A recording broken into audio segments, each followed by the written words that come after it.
Assalamualaikum warahmatullahi wabarakatuh. Waalaikumsalam warahmatullahi wabarakatuh. Oke, izin saya record ya, buat teman-teman yang berhalangan nanti bisa nonton videonya. Oke, jadi untuk sharing knowledge ke-8 kali ini kita as a APC, Berportal in Communities, coba menghadirkan narasumber atau speaker dari Asia, dari Jepang. Ini ada Mas Abdul Goni Fatah, beliau udah hadir. Halo Mas Goni, selamat Halo siang mungkin di semuanya, Jepang. Assalamuum. Ya, Oke, Mas sekarang jam Goni 4 ini di Mas Jepang, Goni selamat ini sore. udah experience mungkin lebih dari 5 tahun ya, kalau nggak salah saya lihat profilingnya udah 5 tahun di Jepang. Jadi mungkin beliau nanti insya Allah bisa bisa sharing lah ke kita apa aja tentang Hmm. Jepang, working abroad, living cost, terus ya environment di sana seperti apa. Nah ini nanti kita dibantu sama Mas Anindito Nugraha. Beliau ada di sebelah saya sebenarnya. Halo, halo, selamat kenal Bapak-Bapak semua. Beliau berapa tahun di Qatar? 2 tahun, 3 tahun ya? Baru sebentar, bareng lah gitu ya. Ya beliau beliau kebetulan bekerja di perusahaan yang sama sama saya. Jadi beliau akan hari ini membantu sebagai host. Nanti beliau yang akan komunikasi dengan Mas Goni di sini. Sebelum nanti kita di akhir sesi kita open untuk Q&A-nya. Mungkin kita ini dulu, dealkan dulu waktunya. Kita ada waktu 2 jam karena mungkin di Jepang juga jam 4. Jadi insya Allah maghrib itu udah selesai di Middle East juga sekarang jam 10, jadi insya Allah jam 12 zuhur juga selesai. Ini yang teman yang di Jakarta juga menyesuaikan karena kalau bisa pada saat waktu sholat ya kita udah selesai lah. Makanya mudah-mudahan 2 jam ini Hmm. kita produktif lah ya. Nanti ya apa Insya aja yang Allah. mau ditanya silakan ke Mas Doni. Oke, silakan Mas Dito. Saya persilakan waktu dan Ya, kesempatan. terima kasih Mas Gilang. Halo teman-teman semua, selamat pagi buat yang masih di Middle East dan mungkin selamat siang buat yang teman-teman yang di Indonesia. Yang di Jepang mungkin selamat sore ya Mas Goni ya. Selamat Jadi sore, aku selamat siang, selamat pagi. izin buat ke teman-teman semua itu apa namanya eh, mau menyapa teman-teman semua. Terima kasih sudah hadir di sini bareng kita semua. Ya, intinya sih agendanya hari ini sih kita pengennya sharing-sharing insya Allah bermanfaat buat semua. Nah ini Amin, excited amin. banget nih hari ini saya ketemu kawan lama saya nih Bapak Abdul Goni gitu ya. Beliau ini memang tadi udah disebut mungkin saat ini bekerjanya di negara yang buat saya tuh salah satu destinasi impian gitu. Karena dari kecil dulu tahun 90-an gitu ya, sering dibombardir dengan pop culture-nya Jepang, dengan anime manga. Jadi saya tuh Jepang tuh ingetnya tuh, wah destinasi impian banget lah pokoknya. Apalagi kalau minggu pagi tuh lihat kartun segala macam tuh pengennya ke Jepang aja. Nah ini hari ini ada temen yang udah ke Jepang, udah lama di sana, malang melintang. Wah ini kayaknya pas banget sih. Oke, aku sih nggak lama-lama ya Siap. kita sapa dulu ya. Mas Abdul Goni, apa kabar? Alhamdulillah Mas Tito, baik. Lama banget udah nggak Alhamdulillah. ketemu ya. Iya nih. Terakhir kali Ah, kita staging router ya di Datacom. terakhir kali kita onsite bareng ya, Onsite bareng di install site router angker ya. di site angker di ini ya di Bandung Bandung, kalau nggak Bandung. salah ya, di Bandung. Iya bener. Alhamdulillah ini jauh-jauh saya main ke Qatar ketemu Om Gilang, ternyata justru ketemu Om Goni di kesempatan kali ini jodoh kali ini ya. Iya, Alhamdulillah. Masya Allah. Jadi Mas Hahaha. Goni, aku mungkin mewakili teman-teman mau ngucapin terima kasih gitu ya udah bisa join di sini meluangkan waktu buat kita mau sharing sama kita juga. Jadi saya mewakili teman-teman buat bilang makasih banyak dan ini kesempatan langka banget. Cuman anyway, Mas Goni, uh, Yap, kita boleh dong sedikit intro sedikit tentang Mas Goni. Boleh dong cerita dikit mungkin boleh, sedikit boleh. latar pendidikannya, lalu Hmm. apa namanya sedikit riwayat kerjanya kok bisa tuh nyangkut ke Jepang gitu. Monggo Mas Ya, Goni. boleh. Aku boleh, aku mungkin format sharing session hari ini ada agak slide, kemudian aku buka website gitu ya, jadi lebih kebayang visualisasinya. Boleh Aku boleh izin lebih lebih share, interaktif iya, ya. Ya, iya. Aku boleh nggak aku share screen, hostnya ke aku Silakan, atau gimana? boleh. Share. bisa langsung atau perlu as a host, Mas? Kayaknya as a host deh Mas, host Oke. disable participant Di screen add for jadi sharing. co-host atau ini bisa nggak? Kayaknya nggak bisa kalau host. Bentar, saya jadi host dulu ya. Silakan Mas Goni. Ah, ini bisa. Oke, sip. Oke. Oke. Nah, ini jadi aku bakalan hari ini bakalan sharing tentang eh ini ya career opportunity di Jepang ya, itu gimana. Sebelumnya aku mau kenalan dulu. Ini profilku di bisa teman-teman kita saling add ya. Aku udah cantumin di LinkedIn. Ups, bentar.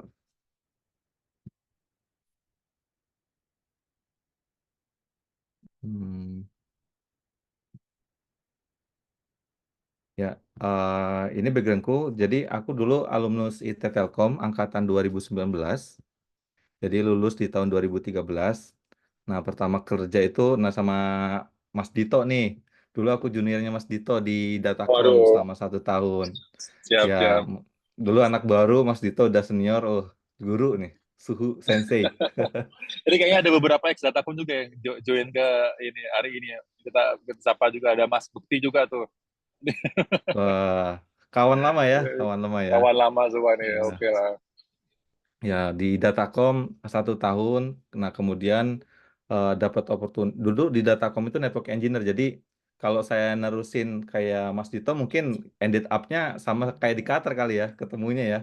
Ya, Jadi network engineer. Nah, cuman waktu itu saya switch pindah ke radio. Jadi, saya join ke Nokia sebagai radio network planning and optimization di sana. Nggak lama-lama juga, sekitar 1 tahun 8 bulan. Nah, di sana di Nokia itu baru ngerasa, oh ternyata passionku tuh di dunia telekomunikasi di bagian radio lebih tepatnya gitu.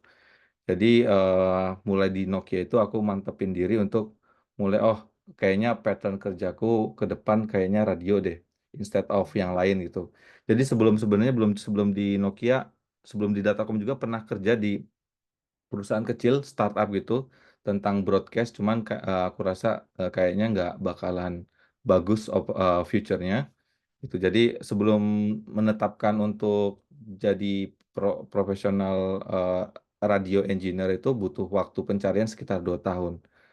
Nah, setelah dari Nokia kemudian pindah lagi kerja ke Smartfren. Di Smartfren lumayan lama, sekitar 2 tahun 7 bulanan. Di situ aku lihat ada Mas Amril. Ini Mas Amril Smartfriend bukan ya? Assalamualaikum Mas Amril, kalau ya memang benar. Nah, jadi, Waalaikumsalam Mas Goni. Ya, wis, Bos. Masya Allah, ketemu di sini ya Mas Amril ya. Nah, dulu satu tim Sehat-sehat. sama Mas Amril nih, ya ngerjain dulu cluster owner di Jakarta gitu, selama 2 tahun 7 bulan. Nah, kesempatan ke Jepangnya waktu itu pertama kali karena ada eh, Greenfield Operator Rakuten pertama kali buka itu di tahun 2019, teman-teman. Jadi ya aku bisa ke Jepang itu karena ada momen, ada suatu momen gitu, suatu momen yang pas karena buka operator baru, pastinya kan butuh engineer, butuh punya posisi yang banyak banget ya. Nah, kebetulan aku bisa masuk ke sana. Nah, tapi aku masuknya itu lewat Nokia. Nah, lewat Nokia, dan Nokia-nya tuh juga bukan langsung internal Nokia, teman-teman. Saya internal kayak kayak subkon juga gitu. Apa ya? Jadinya konsultan Nokia-nya itu juga under agent Jepang namanya Avinton. Nah, waktu itu juga sebenarnya agak nekat juga ya sebenarnya di Smartfren itu. Waktu itu posisi juga lumayan enak gitu ya. Dekat sama rumah. Kan kan Smartfren kan kerjanya di BSD tuh. Saya punya punya rumah tuh eh, di dekat sekitar Parung gitu, Bukit Dago. Itu dari Smartfren ke kantor itu paling cuma 20 menit naik motor, enak banget. Nah, dan kemudian ke Jepang itu saya waktu itu pertama kali status kepegawaiannya kontraktor, kontraktor selama yang di extend per 3 bulan. Jadi waktu ngambil ke Jepang itu kayak apa ya? Kayak ada ngerasa ini sebenarnya keputusan yang bagus atau enggak ya kita korbanin Smartfren yang udah permanen, kemudian saya ke Jepang untuk ambil posisi yang kontraktor dan kontraknya itu per 3 bulan. Kalau dari sisi job security tentu ini high risk banget ya. Tapi aku waktu itu mikirnya kalau di Jepang itu ini kan Rakuten operator baru, pasti proyeknya panjang. Kalaupun saya kerja di sana, asal saya kerja bagus gitu ya, ya nggak usah bagus-bagus banget lah, nggak usah kayak perform banget. Tapi kayaknya kalau saya bisa perform, bisa bisa kerja, istilahnya rata-rata, kemudian bisa deliver, kayaknya sih nggak bakalan di-cut sih kayaknya. Nah, waktu itu kayak pertaruhannya itu di situ teman-teman, makanya aku ambil.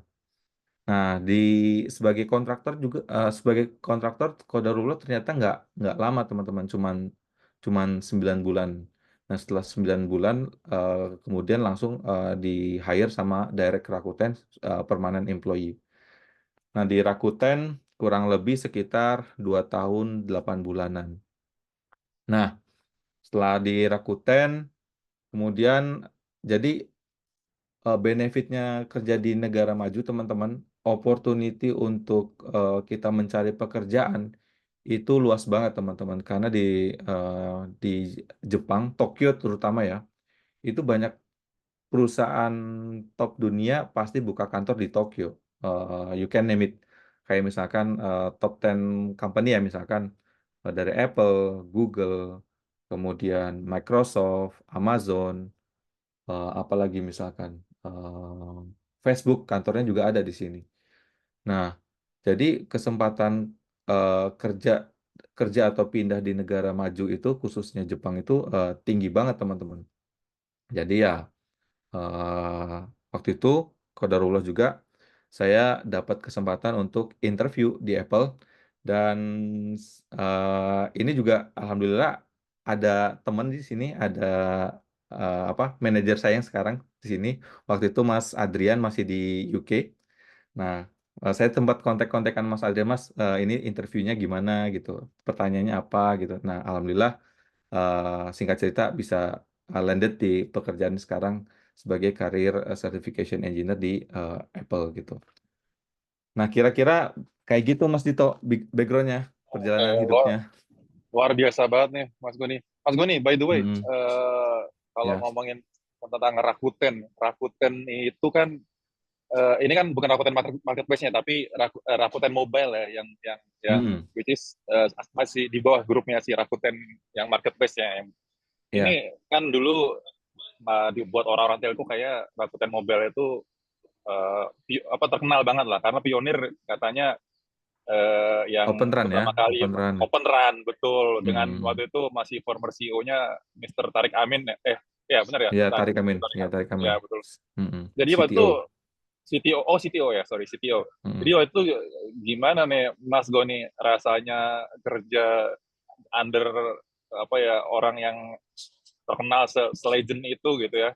Terus katanya dulu juga pertama kali nge-deploy cloud dalam skala besar terus bisa menjalin open run banyak, katanya ada automation yang akhirnya walaupun manage network yang gede tapi cuma butuh engineer yang cuma sedikit gitu. Cerita dikit dong Mm-mm. Mas Goni tentang Di itu. Rakuten ya. Oh ya, oke. Ya, Jadi di Rakuten itu menurutku berangkatnya dari ide yang brilian banget ya teman-teman.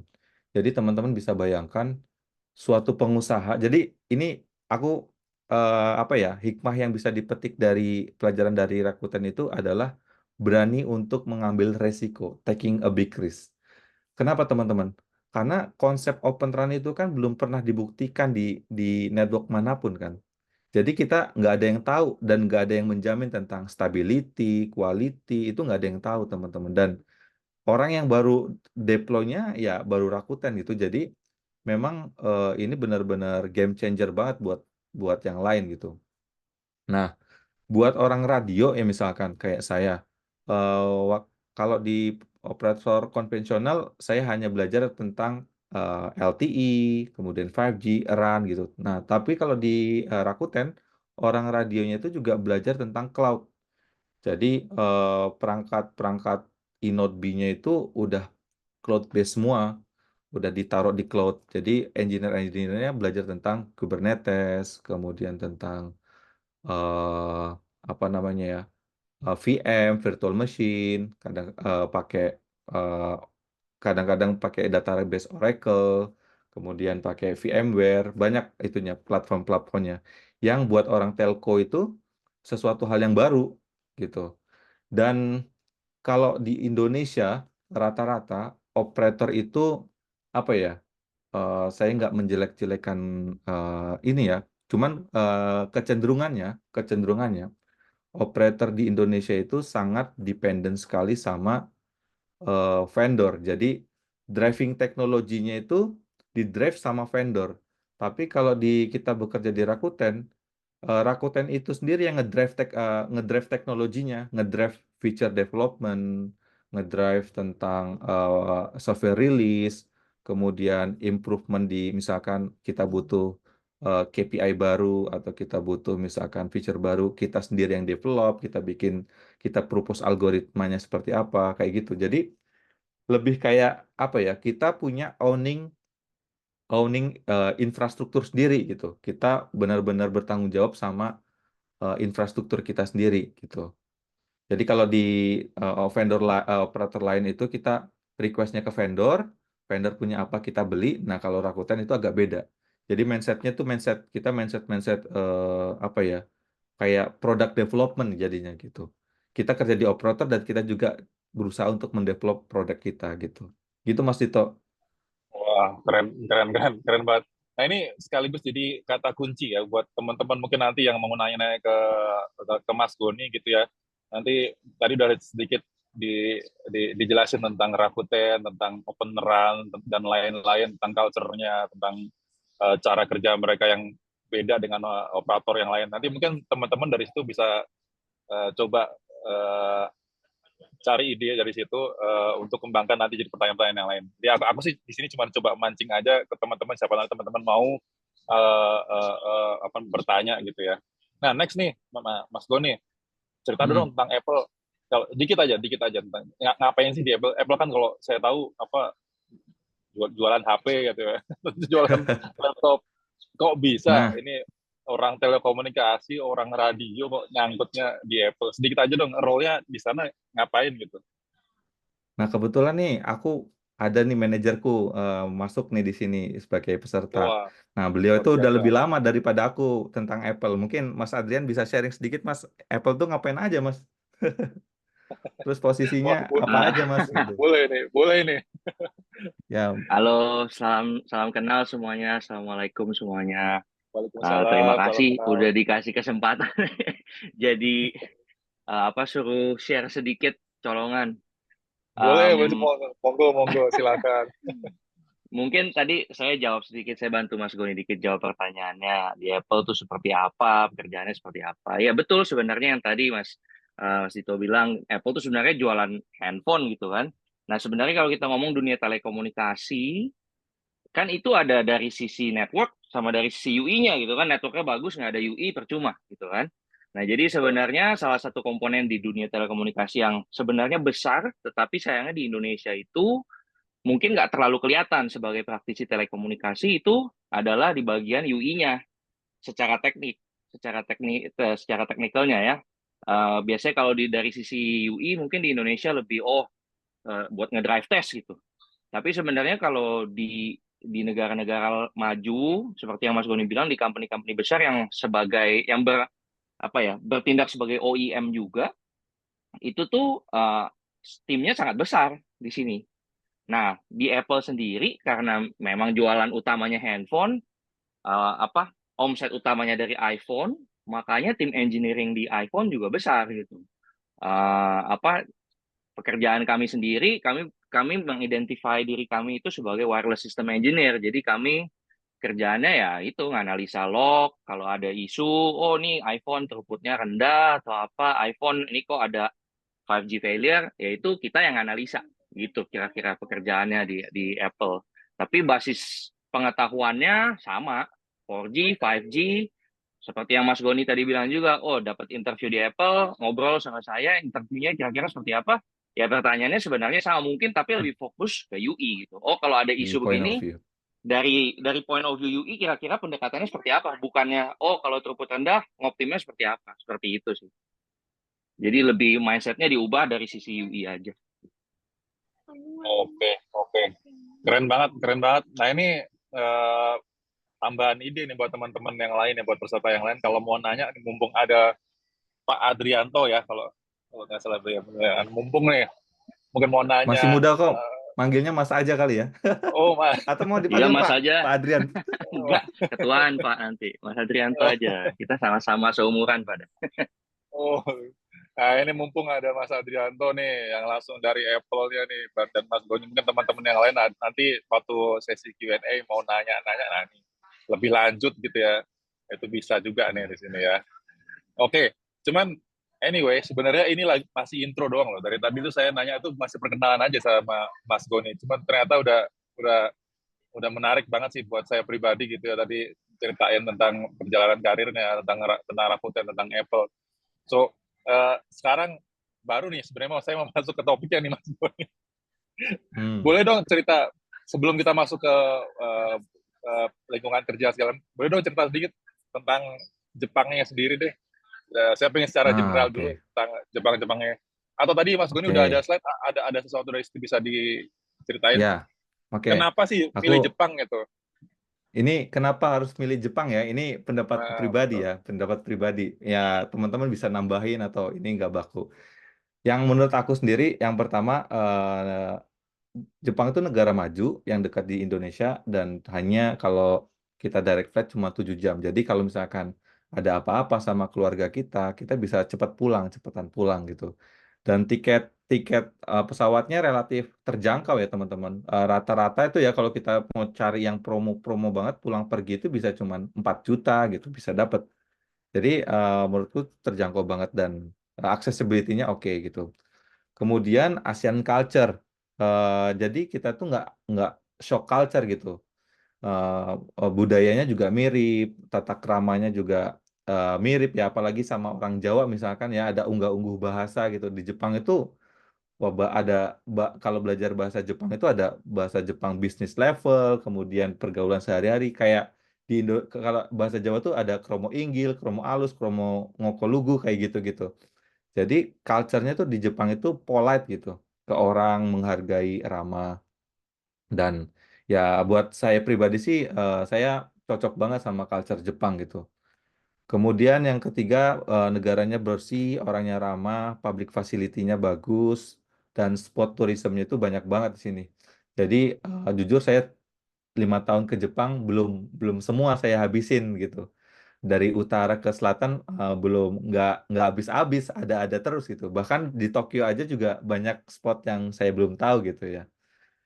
Nah kemudian gajinya kompetitif teman-teman, gaji kompetitif di sini aku nggak bisa bilang gede banget enggak, kemudian kecil banget juga enggak ya, menurutku ya bagus lah gitu, masih oke gitu dengan segala benefit yang kita dapatkan. Nah kemudian ini juga sebagai opportunity ya buat teman-teman ya. Jumlah penduduk Jepang itu cenderung untuk turun. Bahkan ada studi, kalau misalkan keadaannya kayak gini terus, dalam 50 tahun yang akan datang, penduduk Jepang itu tinggal 50%-nya teman-teman. Nah, jadi kebijakan negara Jepang sekarang ini membuka seluas-luasnya kesempatan untuk foreigner datang ke Jepang untuk bekerja dan juga menjadi permanent resident di Jepang gitu. Dan yang berikutnya, menurut saya yang paling beneficial buat kita ya sebagai pekerja di Jepang itu banyak high profile company dan dari berbagai macam bidang perusahaan. Misalkan kayak tadi teknologi hampir semuanya itu ada buka cabang di Jepang, cabang R&D Jepang. Jadi untuk technical itu bagus ya. Dan di Jepang itu kan juga terkenal sebagai car manufacturing company gitu. Jadi pastinya untuk teman-teman yang backgroundnya teknik mesin, teknik elektro di bidang otomotif, kesempatan bekerja di sini sangat sangat terbuka sekali karena ada Toyota, ada Honda, Subaru, Suzuki dan semuanya riset facility-nya ada di Jepang gitu. Jadi kesempatan untuk kerja sangat terbuka.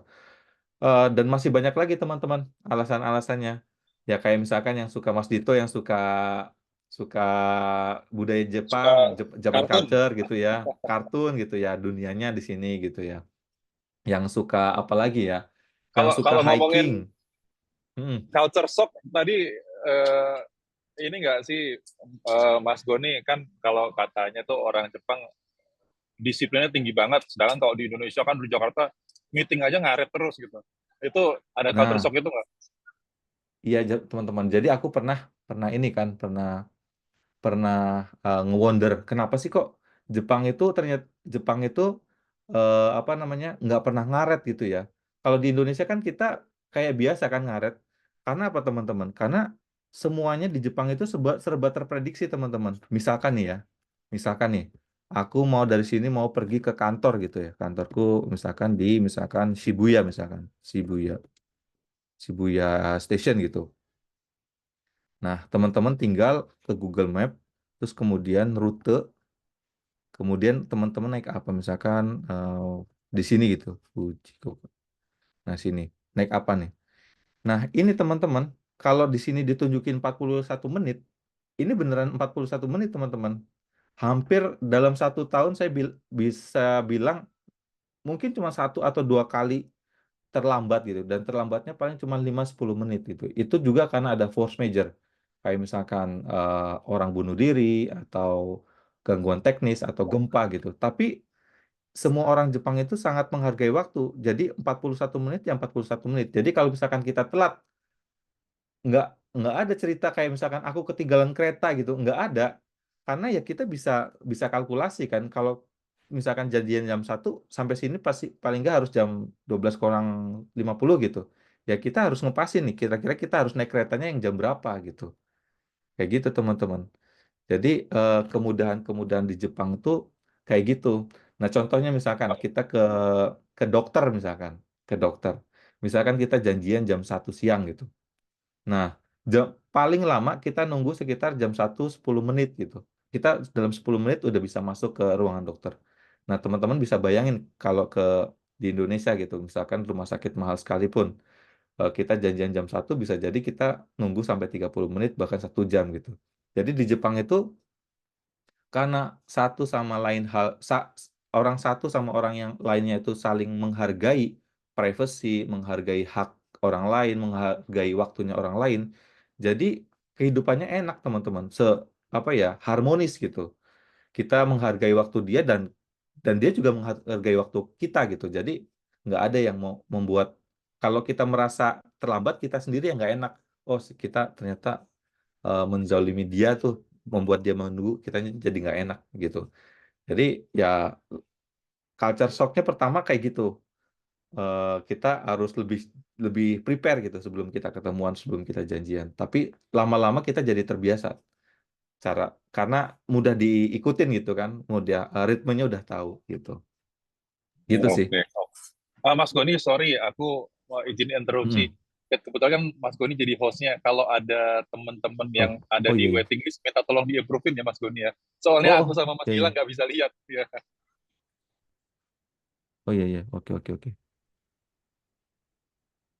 Oh ini oke. Udah. Udah ya, cuma ada satu ya. Oke, kalau gitu Mas Goni, Ya. nanya lanjut tadi kan sempat disebut katanya apa kereta tuh nggak pernah telat, telat mungkin kecuali kalau ada yang bunuh diri. Wah ini aku sih sering lihat di, karena katanya saking kerja kerja apa kayak budaya tuh kerja kerja kerja gitu ya, mirip sama orang Korea yang Hmm. apa yang Hmm. pali-pali culture gitu kan mereka bilang. Kalau kalau di Jepang kan juga sama tuh mungkin ya kerja kerja terus sampai katanya ada yang Ya. tidur di apa namanya di Ya. pelataran terus saking lelahnya. Nah itu bener Iya, nggak iya. sih atau gimana? Atau masih bisa work life balance nggak di sana? Di Jepang ya. Oke oke. Ya di Jepang. Jadi eh, aku ngeliat dari berbagai macam hal teman-teman. Jadi secara keseluruhan Jepang itu memang budayanya pekerja keras, sangat menghargai kehidupan apa namanya pekerjaan orang lain. Tapi gaya gaya dari setiap perusahaan itu nggak bisa dipukul rata. Nggak semuanya orang tuh suka lembur, semua enggak kayak gitu ternyata. Ada juga ada gaya suatu perusahaan yang apa namanya suka lembur gitu sampai sampai hampir setiap hari pulang jam 11, jam 12 malam gitu. Ada yang kayak gitu. Ada juga yang kayak misalkan waktu saya kerja di Rakuten. Nah ini ada nih teman saya juga yang kerja di Rakuten, nanti mungkin bisa sharing ya. Arya nih, Arya masuk nih. Bisa sharing nanti di Rakuten kayak gimana juga. Kalau di Rakuten misalkan saya waktu itu jam 7 udah tutup laptop, 7-8 maksimal tutup laptop. Nah, kalau di tempat saya kerja sekarang, saya berusaha untuk jam 7, jam 8 itu udah kelar semuanya. Nah, tapi di satu sisi saya juga kenal sama orang Jepang yang kerjanya itu kayak sampai larut gitu, sampai jam 11, jam 12, dan hampir setiap hari. Ada juga yang seperti itu. Jadi kesimpulannya tergantung sama culture perusahaan masing-masing. Jadi nggak bisa kita pukul rata pasti kerja terlambat gitu. Nah, tapi enaknya teman-teman, di Jepang itu kalau untuk yang lembur itu, ada benefitnya itu jelas teman-teman. Hitungan lemburnya itu jelas. Jadi ketika kita kerja sampai malam ya kita bisa dapat dapat lemburan gitu. Dan itu apa ya, kita berhak untuk dapatkan kompensasi baik di misalkan overtime atau kita nanti dapat ekstra bonus. Nah, seperti itu. Jadi bukan karena di-push sama bos tanpa ada imbalan ya, tapi itu karena ada sistem kerja yang memungkinkan untuk seseorang itu kerja lembur gitu. Oke, oke, oke. Keren, keren, keren Hmm. banget, keren banget. Terus Mas Goni, itu kan Hmm. tadi dari sisi kita ya sebagai pekerja. Kalau dari keluarga gimana?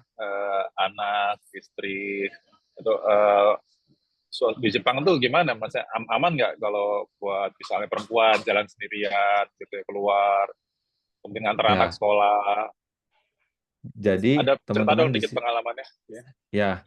Nah, jadi teman-teman di sini kalau pernah lihat anak kecil SD kelas 1 berangkat sekolah sendiri naik kereta. Nah, itu bisa dibayangkan amannya hidup di Jepang, teman-teman. Gitu. Anak kecil SD kelas 1 bisa traveling sendiri naik kereta tanpa ada pengawasan orang tua. Nah, itu banyak tuh teman-teman saya yang tinggalnya misalkan di Kawasaki, sekolahnya di sekolah Indonesia Tokyo yang ada di Meguro. Nah, rata-rata anaknya itu kelas 2, kelas 3 SD, itu udah dilepas naik kereta sendiri. Nah, jadi untuk terutama buat teman-teman yang Muslim dan yang istrinya itu pakai berkerudung, di sini udah hal biasa teman-teman. Istri saya alhamdulillah berkerudung dan untuk orang Jepang sendiri nggak menganggap kayak aneh gitu ya dalam tanda kutip ya, nggak seperti itu. Jadi ya biasa dan keamanannya ya nggak usah, ya aman banget menurutku dibandingkan sama negara kita, aman banget gitu. Kayak Hmm. misalkan saya pernah dompet jatuh gitu ya dan ketinggalan di kereta dan juga di jalan, alhamdulillah nggak pernah hilang gitu. Itu sih selalu bisa ketemu teman-teman Oke, oke. Jadi emang gitu. aman ya kalau Jepang ya. Relatif Aman, lebih aman alhamdulillah daripada aman. mungkin bandingin dengan Jakarta dan sekitarnya. Ya. Lebih lebih aman di sana ya. Nah ini Mm-mm. soalnya buat teman-teman yang mau kerja di luar kan, apalagi yang udah berkeluarga kan pasti salah satu faktor pertimbangan kan keluarga ya. Mungkin buat kita nyaman Iya, ya, belum iya. buat keluarga, buat istri sama anak kan belum tentu. Nah ini kalau Mm. berdasarkan testimoni dari Mas Goni ini berarti Jepang cocok nih ya kalau kita buat keluarga mau pindah ke sana tuh aman berarti ya. Insya Allah Dan aman, aman. dan tadi sempat nyinggung tentang apa namanya sebagai seorang Muslim di sana, itu juga salah satu pertanyaan juga tuh, apa namanya sebagai seorang Muslim gimana Mas Goni? Misalnya mau cari apa namanya makanan yang halal atau mau ke masjid, apakah ada masjid yang dekat dengan lokasinya? Kalau mau sholat gitu, di kantor, kalau di kantor mungkin ada disediakan gitu tempat-tempat sholat, mau sholat. Kalau di sana ada buat semua sholat gimana ya Ya. Mas Goni? Nah, jadi agak agak challengingnya sebagai sebagai Muslim ya di Jepang itu juga satunya juga kita itu sangat tergantung sama diri kita sendiri ya. Nah, buat saya waktu itu saya pernah kerja di Rakuten. Di Rakuten tuh menurut saya paling paling the best buat Muslim ya, karena di Rakuten tuh ada disediain tempat sholat dan ada makanan halalnya juga disediakan di sana. Itu salah satu benefit kerja di Rakuten. Nah, tapi kalau ditanya bekerja pada umumnya di perusahaan Jepang, itu cenderung nggak disediakan tempat untuk sholat. Jadi kalau kita minta, itu kita bisa disediakan suatu ruangan khusus untuk sholat. Biasanya kayak misalkan ruang istirahat untuk kalau ada yang sakit kayak gitu ya, atau ruang meeting yang bisa kita book. Nah, kita bisa bisa seperti itu rata-rata ngakalinya. Contoh saya sering hampir hampir beberapa waktu saya ke tempat klien gitu. Nah, saya harus mengintroduce diri saya dari Indonesia, saya Islam. Kalau misalkan jam 12, jam 4, jam 6 gitu, saya harus sholat. Boleh nggak saya misalkan sholat di ruangan meeting ini? Dan rata-rata orang Jepang itu pada menghargai latar belakang kita masing-masing. Jadi kalau misalkan kitanya yang nanya gitu ya, kita memperkenalkan diri baik-baik, mereka support. Ya nggak ada apa ya nggak ada halangan gitu sih. Nggak ada rasisme dan semacamnya itu Ya, nggak ada ya Mas Gun ya. rasisme Dianggap nggak berbeda ada sih. karena mungkin kita minoritas atau nggak ada seperti itu ya. Nggak sih, nggak ada. Oh, Karena oke. pada dasarnya mereka tahu kan kita gaijin. Gaijin itu orang asing. Ya gitu. Itu sih yang Oke, aku oke. rasain. Dan apa namanya, kalau misalnya masalah makanan pun gimana tadi Mas Gun ya? Kalau cari misalnya kalau di kantor mungkin oke disediakan. Kalau di rumah buat anak istri atau mungkin di sekolah, Nah, ini dia nih jadi nih aku siapin nih teman-teman kalau misalkan jalan-jalan ke Jepang gitu ya. Jadi nggak semua toko atau makanan itu bisa kita makan gitu. Jadi ya kalau misalkan aku kemana-mana, aku pasti cari yang halal gitu ya. Kayak misalkan halal gourmet kayak gini. Kita bisa cari misalkan di sini ini apa namanya cari di prefecture mana misalkan kemudian warung-warung makannya yang mana mana aja yang bisa kita makan. Nah, challengingnya nggak jadi buat buat teman-teman yang Muslim itu kenapa Timur Tengah itu surga banget buat kita ya karena semua semua restoran itu bisa kita kunjungi tapi kalau di Jepang nggak semuanya bisa kita makan gitu. Jadi ya kita alhamdulillah tapi semakin ke sini Jepang itu semakin apa ya semakin mengakomodir turisme yang muslim turisme gitu. Jadi udah mulai banyak kayak misalkan warung-warung sushi, warung-warung yakiniku gitu yang menyediakan daging dan ikan halal gitu. Jadi optionnya makin banyak sekarang gitu. Untuk belanja kalau di rumah gitu ya kita pandai-pandai aja kayak cari ayam yang ada label halalnya, daging yang ada label halalnya. Dan rata-rata kalau teman-teman Indonesia yang ke Jepang itu tinggalnya berkelompok di mana banyak orang Indonesia kumpul. Kayak misalkan saya sekarang tinggal di Fujigaoka di sini. Ada sekitar 23 keluarga Indonesia dan ada beberapa Muslim family dari negara lain tinggal di daerah sini. Jadi untuk makanan halal kita saling support gitu, saling ngasih tahu dan pada akhirnya ada juga warga Indonesia yang bikin toko. Nah, kita bisa beli daging halal, makanan halal dari tetangga kita sendiri gitu, tetangga Muslim gitu sih. Jadi nggak usah khawatir kalau misalkan ke sini ada pasti banyak makanan halalnya. tapi memang ini ya, kalau tadi sekilas saya lihat websitenya segala macam ini eh, ada bahasa-bahasa Jepangnya semua ya. Memang di sana gimana? Mm-mm. Emang harus wajib bisa berbahasa Jepang atau memang English speaker-nya bisa lumayan banyak apa gimana ya Mas Gon ya? Untuk kehidupan Jadi, sehari-hari atau di kantor gitu ya.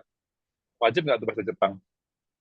nah bahasa Jepang menurut menurut saya ya itu kalau mau ke Jepang itu sesuatu yang eh, sangat memberikan big big advantage buat kita gitu. Nah, unfortunately saya tuh bukan Japanese speaker gitu. Jadi bahasa Jepang saya cuma bisa buat ke warung doang gitu. Cuman buat beli Javanese speaker ya, bukan Japanese ya. Java, iya Japanese speaker cuman bisa buat beli ke warung doang.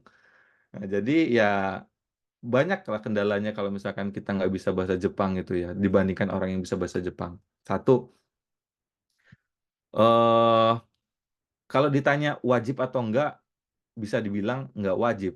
Tapi kalau teman-teman itu fluent speaker, teman-teman fluent speaker, teman-teman itu bisa mencari kesempatan bekerja teman-teman tuh jauh lebih luas gitu. Karena perusahaan Jepang pada umumnya membutuhkan engineer atau pegawai yang bisa berbahasa Jepang. Nah, kayak saya nih misalkan, saya ini salah satu yang hoki gitu, bisa dibilang hoki gitu. Dapat pekerjaan yang nggak membutuhkan skill untuk bahasa Jepang gitu.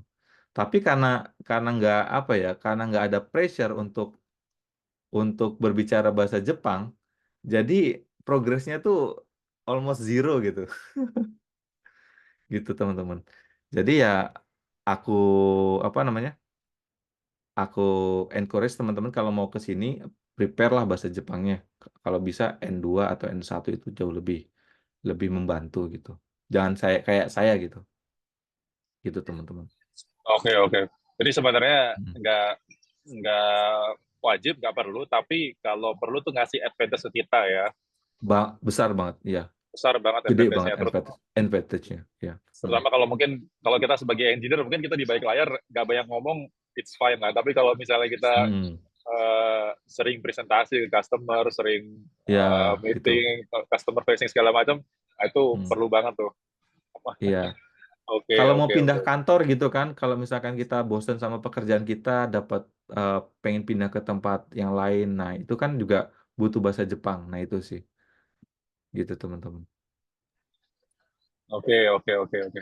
Oke, ini menarik banget nih. Cuman sekilas gini Mas Goni, kalau Hmm. kita tuh tadi di luar negeri tuh atau kerja overseas tuh kadang-kadang kan ngerasa homesick, ngerasa apa ya namanya ya capek gitu ya, nggak jarang karena temennya sedikit gitu ya. Terus Hmm. ya homesick lah kalau kalau kalau saya sih. Ya, Hmm. biasanya di sana ada gimana Mas Goni, ada entertainment apa biasanya dilakukan yang bisa di weekend ngapain gitu kalau atau misalnya ada komunitas-komunitas apa sih yang ada di sana. Hmm. Kalau kami di Qatar biasanya ya di sekitar sini mungkin hiburannya ke gurun gitu ya, kalau punya mobil 4x4 mungkin ke gurun. Atau kalau di sini ada komunitas basket sepak bola itu yang orang-orang Indonesia kita kumpul atau waktu weekend. Kalau di sana gimana masalah komunitas atau entertainment di sana Mas Goni? Wah, kalau di sini entertain nggak usah ditanya Mas Ito. Kalau yang suka Surganya ya. pengajian, ya Oh, kalau yang suka pengajian ada, yang suka ke gereja gitu ada, yang suka naik gunung misalkan, hiking ke gunung misalkan, Haku ada. Kemudian yang suka ski bisa ke Hakuba misalkan, Hakuba nih, ski resort. Nah, itu indah banget nih. Jadi optionnya itu di Jepang tuh banyak banget teman-teman. Dan setiap prefecture itu punya keunikannya masing-masing gitu. Jadi jangan takut bosen deh kalau ke Jepang gitu. Nggak habis-habis. kebalikannya Om Gilang ya. Om Gilang katanya 6 bulan di Qatar udah kemana-mana, udah semuanya kan. Iya. Oke, oke. Yang suka Nah, kalau yang suka belanja ada suganya belanja kayak ke Ginza, ke Gotemba gitu kan. Ya tergantung pribadinya pengen apa ditanyain balik. Pengen apa nih? Pengen belanja? Ayo ada. Pengen makan? oke. Ada. Pengen hiking, ski? Ada gitu. Itu Mas Dito. Kalau komunitas Indonesia di sana kuat nggak? Tadi kan diceritain katanya tinggalnya di satu area yang sama. Cuman kalau kayak Mm-mm. komunitas besarnya gitu, ramai juga nggak? Sering ngumpul juga nggak? Ya, jadi kalau di Indonesia, kalau di Jepang itu, spesialnya di Tokyo ya, kita ada namanya Sekolah Indonesia, Street, Sekolah Republik Indonesia Tokyo Street nih. Di sini hampir setiap minggu ada kegiatan street. Nah, ada Sekolah Republik Indonesia Tokyo di sini. Jadi kalau teman-teman yang dari Indonesia bawa putra dan putri udah besar gitu ya, nggak usah bingung teman-teman, di sini ada Sekolah Indonesia. Jadi mau masuk kapanpun bisa, Insya Allah keterima gitu. Asal ada rapot gitu ya, sama ijazah macam-macam ya. Sekolahnya Indonesia pasti langsung bisa masuk ke sini gitu. Jadi convenience banget. Cuman ya namanya sekolah Indonesia ya teman-teman. Ya teman-teman jangan expect yang kualitasnya kayak sekolah internasional kayak gitu-gitu. Gitu. Nah tapi kalau apa namanya kegiatan setiap minggu di komunitas Indonesianya pasti ada di sini. Besar banget komunitas jumlah penduduk Indonesia tuh yang aku tahu tuh semuanya lebih dari 60.000 kalau nggak salah. Di Tokyo sendiri berapa puluh ribu gitu. Jadi termasuknya besar komunitinya. Besar banget sih, 60.000 sih besar banget, Mas. Mhm. Oh, oke, jadi nggak bosan lah ya. Atau kalau misalnya sering homesick kayak saya gitu ya, berarti harusnya banyak teman yang bisa dikunjungin gitu ya, untuk bisa Banyak, diajak ngobrol. Iya. Oke, oke, banyak oke. banget. Ini keren banget sih. Jadi kalau saya pribadi jadi makin pengen nih kayaknya ya. So, lihat secara general. Cuma tadi secara general ya, secara kehidupan di sana ya. Nah, sekarang aku pengen tahu Mhm. nih kalau misalnya tentang di pekerjaannya gitu ya. Eh, Mhm. apa namanya, Mas Goni cari tahu ya, tentang lowongan-lowongan di sana gimana, Mas Goni? Cari tahu ada lowongan di Apple, di Rakuten, Nah, ada ini bisa di-share aku dikit nggak? aku udah siapin nih satu slide nih. Jadi isinya tentang apa namanya? Gimana sih kita getting a job di Jepang gitu ya. Yang pertama ya standar aja teman-teman. Satu bisa kita lewat LinkedIn gitu kan, LinkedIn. Nah, menariknya teman-teman, teman-teman bisa lihat di sini. Aku udah kasih contoh, misalkan di sini. Ada lowongan di Toyota gitu kan, Toyota, kemudian misalkan Microsoft. Teman-teman bisa lihat ini nggak? Five applikan, seven applikan gitu. Ya, ya, ini Kemudian ini kelihatan. di AWS itu ada 3 aplikan gitu kan. Artinya apa teman-teman? Di sini tuh kerjaan tuh banyak banget teman-teman. Teman-teman bisa bandingin deh, misalkan teman-teman cari di LinkedIn gitu ya, buka negara Indonesia. Kalau misalkan Amazon atau Google buka posisi, berapa yang apply? 2.000, 3.000, bisa bandingin sendiri. Jepang tuh kayak gini, cari cari cari orang tuh nggak gampang. Cari orang yang berkompeten itu nggak gampang. Jadi dari sisi saingan, kalau teman-teman udah masuk ke Jepang, itu udah apa ya, udah menang duluan lah istilahnya dibandingkan kalau ke Indonesia. Di Indonesia kan saingan banyak, orang pinternya banyak. Nah, kalau di Jepang itu yang nganggur itu udah dikit gitu. Dan yang pinter juga tetap banget. Dan posisinya banyak juga kan. Jadi saingan nggak terlalu ketat gitu. Nah, ini teman-teman aku udah kasih sedikit apa namanya? Sedikit link untuk dapetin kerjaan di Jepang. Seperti ini teman-teman. Bisa bisa teman-teman bisa sign up di website-website ini gitu. Kalau di kalau misalkan pengen cari di LinkedIn ganti aja ininya apa namanya? Ganti tempatnya, jobsnya, city-nya ganti aja misalkan ke Tokyo misalkan. Tokyo Jepang gitu. Skillnya apa? Nah, teman-teman tinggal tinggal cari di situ. Nah, karena kira-kira kenapa Jepang itu tadi lowongan-lowongan yang saya kasih itu tadi aplikannya dikit teman-teman. Karena rata-rata butuh pakai bahasa Jepang. Nah, kalau misalkan lowongannya itu nggak butuh pakai bahasa Jepang, itu aplikannya cenderung lebih lebih lebih banyak gitu. Jadi ketika teman-teman bisa skill bahasa Jepang dan bahasa Inggris, itu bisa dibilang teman-teman tuh udah bisa mengalahkan bisa mengamankan kursi itu 50% kan sendiri gitu. Kalau teman-teman bisa bahasa Inggris dan bahasa Jepang, itu udah istilahnya 50% tuh udah keterima duluan gitu. Gitu. Saya punya experience teman-teman waktu kerja di Rakuten.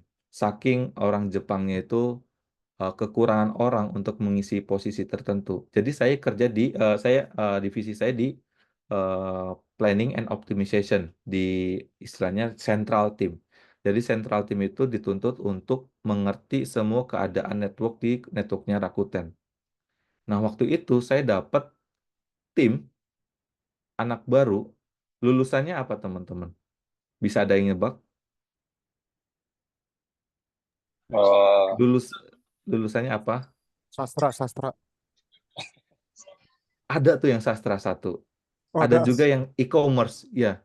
Nah, jadi saking kayak gitunya teman-teman, orang orang Jepang itu nyari engineer itu susah banget gitu untuk menempati suatu posisi-posisi tertentu.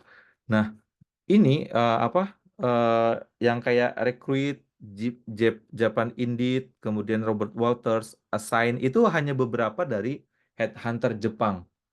Jadi headhunter Jepang itu apa ya? Istilahnya tuh kita tuh kayak kalau di Indonesia tuh kayak job street gitu kan. Kita apply. Nah, di di Assign ini misalkan bedanya sama job streetnya di Indonesia, ketika kita apply suatu posisi, kita tuh benar-benar diservis banget sama mereka gitu.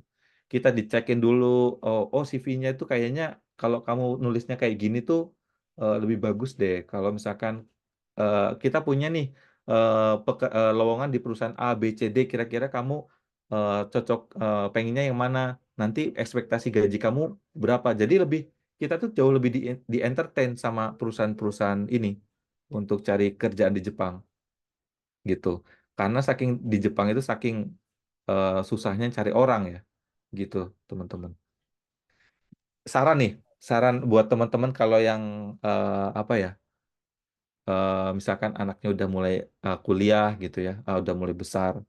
Menurutku tuh salah satu bahasa asing selain bahasa Inggris yang jadi apa ya, eh, jadi aset buat anak-anak teman-teman itu kayaknya bahasa Jepang itu bisa dicoba gitu teman-teman. Karena barrier entry untuk masuk ke Jepang itu bahasa Jepang gitu. Orang Jepangnya itu udah sedikit gitu dan perusahaan asingnya yang di Jepang itu banyak. Nah, jadi teman-teman bisa bayangin kalau misalkan teman bisa bahasa Jepang, bahasa Inggris, bisa teknik ya dan jurusan teknik, udah bisa dibilang kursi kerjaan di Jepang 70% dapat gitu. Gitu. Itu aja sih. Oke, oke. Jadi kalau saingan dengan istilahnya warlocknya gitu ya, warga lokalnya sendiri malah malah minim ya, Bro Goni ya. Karena malah saya dulu persepsinya adalah orang Jepang itu high skill semua tuh. Kayaknya persiapan mereka untuk kuliah aja kan luar biasa, apalagi setelah kerja mungkin skillnya luar biasa tinggi gitu. Itu Ya, karena tadi Mas Dito, apa lowongannya itu udah banyak. Orang Jepang itu udah kenyang dulu gitu loh. Nggak kayak kita di Indonesia itu kan belum kenyang gitu kan. Orang Indonesianya belum dapat pekerjaan semua gitu kan. Orang Jepangnya itu udah dapat pekerjaan semua rata-rata gitu. oke, oke. Dan Jadi memang iya, kurang gitu. Orang Jepang tuh kurang penduduk untuk mengisi kekosongan-kekosongan. Berita tahun kemarin nih, 97% lulusan S1 Jepang itu dapat kerja, 97%. Itu artinya apa? Hampir semua alumnus S1 udah dapat kerja kan. Jadi udah tersalurkan semua S1. Itu angka paling tinggi sih kemarin, luar biasa tuh 97%. berarti ya. Kalau di Indonesia Iya. masih pusing dengan kenaikan UKT ya segala macam ya. Kalau di Iya. sana Mm.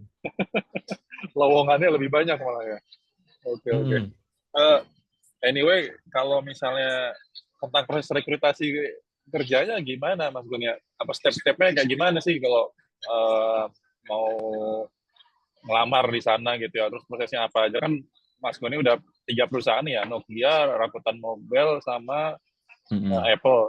Ini secara garis besar prosesnya apa aja nih? Apakah sama dengan di Indonesia Mm-mm. proses-prosesnya atau gimana? Ada yang beda nggak?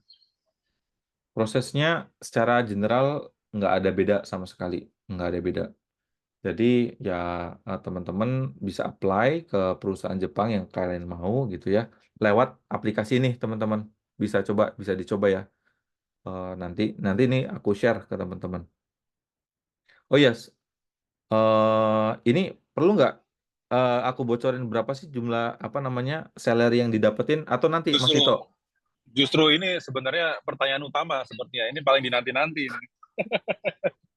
Boleh, Oke boleh, ya, boleh. Kalau boleh mau ya. di-share sekarang Aku boleh. nih ya, Ini aku share dulu deh nih. Ini, nah teman-teman, ini jadi kayak apa ya teman-teman? Ini kisaran ya teman-teman ya. Kisaran eh, kira-kira dapat sekian lah gitu. Jadi salary di Jepang itu ini belum potong pajak ya teman-teman. Nanti kita akan ngomongin pajak juga. Mulai startingnya dari sekitar 6 6 juta gitu ya. Startingnya 6 juta sampai sebenarnya tinggi gitu. bisa 20, bisa 30 gitu.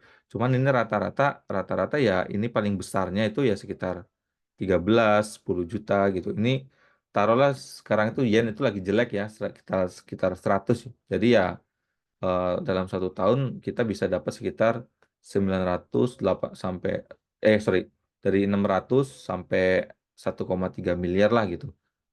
Tergantung sama posisi, tergantung sama perusahaan gitu. Nah, jadi ini range-nya ya teman-teman, sekitar 6 juta yen. Bahkan ada kalau misalkan perusahaannya kecil itu dari 5 gitu, 5 atau bahkan 4 juta sampai dengan 13,5 juta. Kursnya itu 1 yen itu sama dengan 100 rupiah sekarang. Unfortunately banget ya. Dulu tuh kursnya 130, 140, sekarang tinggal 100. Ya jadi turun banget. Nah, Ini rata berarti, sorry Mas Goni, berarti kalau yang paling, ini Hmm, average-nya paling tinggi itu kira-kira PM ya. Ini industrinya IT, IT, IT ya, IT lebih ke sama IT ya. telekomunikasi mirip lah, nggak beda, Oke, nggak oke, nggak oke. nggak nggak beda-beda banget lah. Oke, oke. Biar, Jadi, biar, biar kita nangkep aja. hmm, Takutnya nanti teman-teman ngiranya ini PM mungkin di industri yang lain. Tapi kalau ini industri IT dan telekomunikasi IT. ya. Oke. Hmm, hmm, hmm, hmm. PM juga kan ada kelas-kelasnya kan ya, kayak misalkan director, PM director atau PM apa, atau cuma sekedar admin yang di perusahaan tertentu tuh nyebutnya project manager gitu ya. Ya jadi ya ini nggak 100% akurat ya, tapi kira-kira gambarannya seperti ini gitulah. Gitu. Nah, untuk orang Jepang sendiri itu rata-rata bisa dapatnya sekitar ini teman-teman. Kalau kita bagi per bulan, dapatnya sekitar 545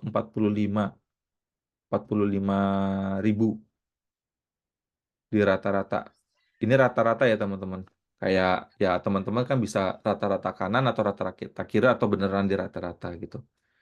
Nah, makin tinggi keahlian teman-teman, makin langka keahlian teman-teman, ini angka ini bahkan lebih lebih lebih gede lagi gitu. Nah, ini angka Itu 500 hmm, ribu yen itu kalau dirupiahkan mungkin sekitar 50 juta ya Mas Goni ya. ya 50 Sekitar 60 lah, 50 60. Hmm. 50. Oke. Dan ini net ya atau, oh sorry, ini Ini pre-tax ya. pre-tax, pre-tax, ya Pre-tax ya. pre-tax, ya. Masih masih Hmm, hmm, hmm. kotor ya. Masih kotor. Taxnya kalau boleh tahu berapa berapa ya Mas Goni ya? Nah, Total total. teks nih. Nih teks, aku udah siapin juga nih teks. Jadi teks di Jepang itu akan ini ya. Misalkan ini ya. Nah, ini teksnya setelah teks your net income jadinya tinggal segini nih. Oke, Ya, jadi tinggal penghasilan tinggal kotornya 4,5. Tinggal 6,5 dipotong teks dan lain-lain jadi tinggal 2 juta. 4,4. Ya, 2 juta. Hmm. Oke, oke. Tapi ini Ya. masih kalau 13%, 10%, dan 8%. Oke. Hmm. Jadi ini Tapi istilahnya mungkin 13% balik ke kita nih. Insurance sama pensiun, pensiun nanti kita bisa balik ke kita. Tapi yang nggak balik tuh yang ini yang benar tax ini. Gitu. Ini nggak balik ke kita.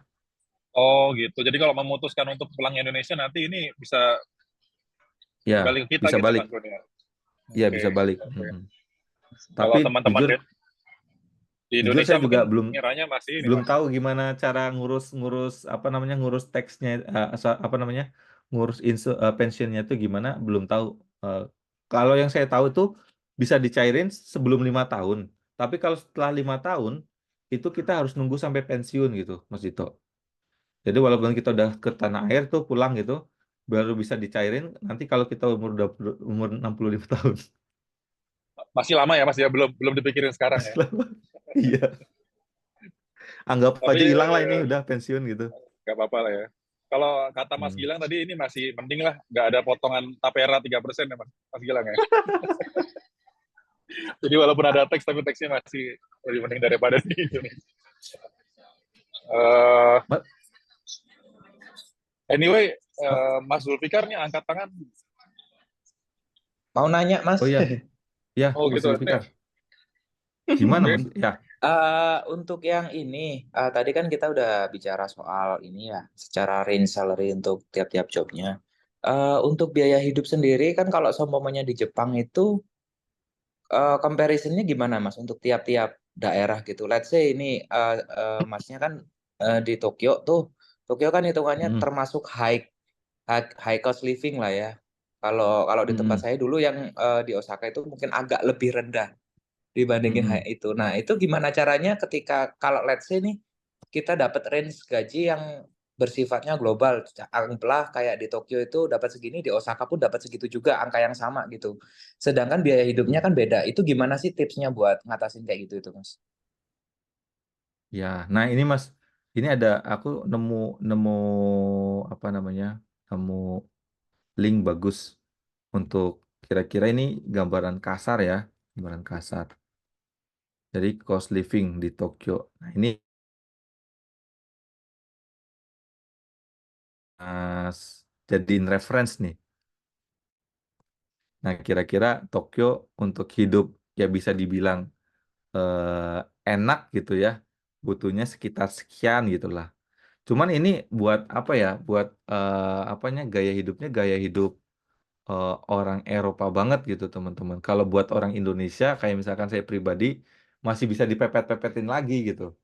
Nah, jadi contohnya kayak di Tokyo ini direkomendasikan a family of four estimated monthly cost sekitar 525 104 seginian lah sekitar 52.000 eh 525.000 without rent.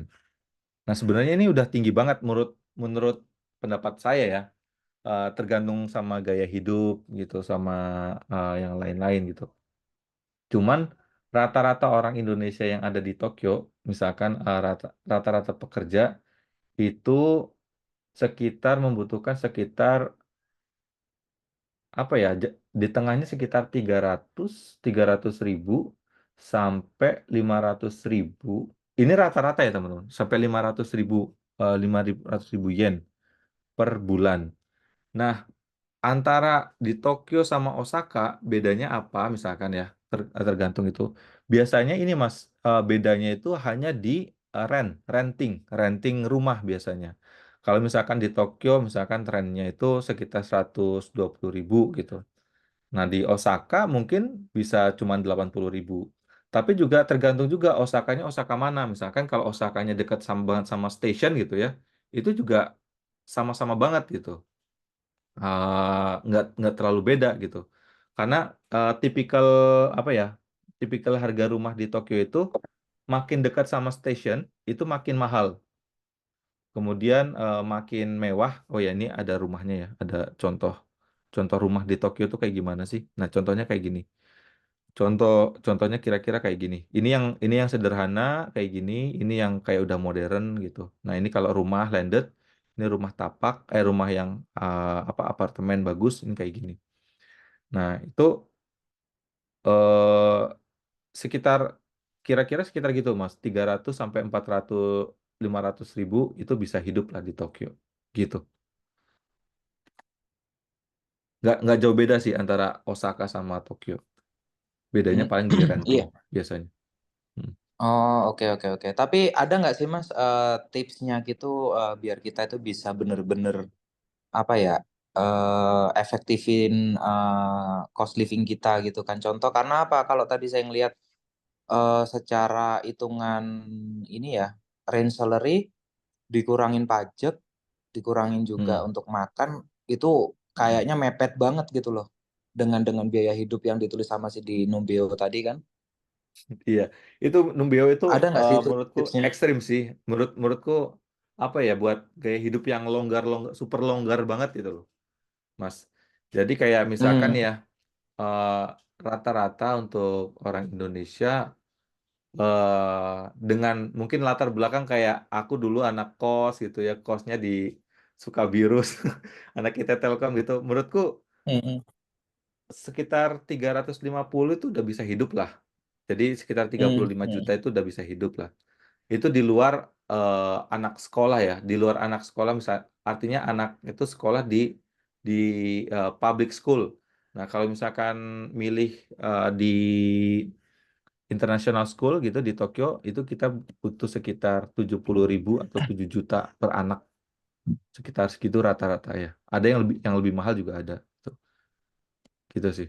Oke, oke, oke. Tapi Hmm. kalau untuk tips sendiri, Mas, atau gimana mungkin kayak contoh masak kek, atau Ah ya. kita manfaatin public transportation dibandingkan Hmm. dengan apa kendaraan sendiri pribadi atau gimana tuh? Itu ada nggak sih tips yang bisa di-share buat teman-teman juga di sini? Karena tadi kalau dihitung-hitung ya lumayan Mhm. gede juga, Ya, lumayan ya. mepet gitu gak sih? Ya kalau kalau tips ya biasanya saya cari rumah yang agak pinggir Tokyo gitu. Jadi kayak commuting ke kantor sekitar 1 jam masih oke lah gitu. Jadi eh, cari rumah yang agak sedikit minggir gitu. Misalkan ya 1 jam dari kantor atau dari pusat kota. Kemudian mungkin jangan sering-sering makan di luar. Karena kalau makan di luar itu biasanya per orang itu sekitar average ya sekitar 1.000 yen. 1.000 itu sekitar 100.000 per orang. Rata-rata gitu.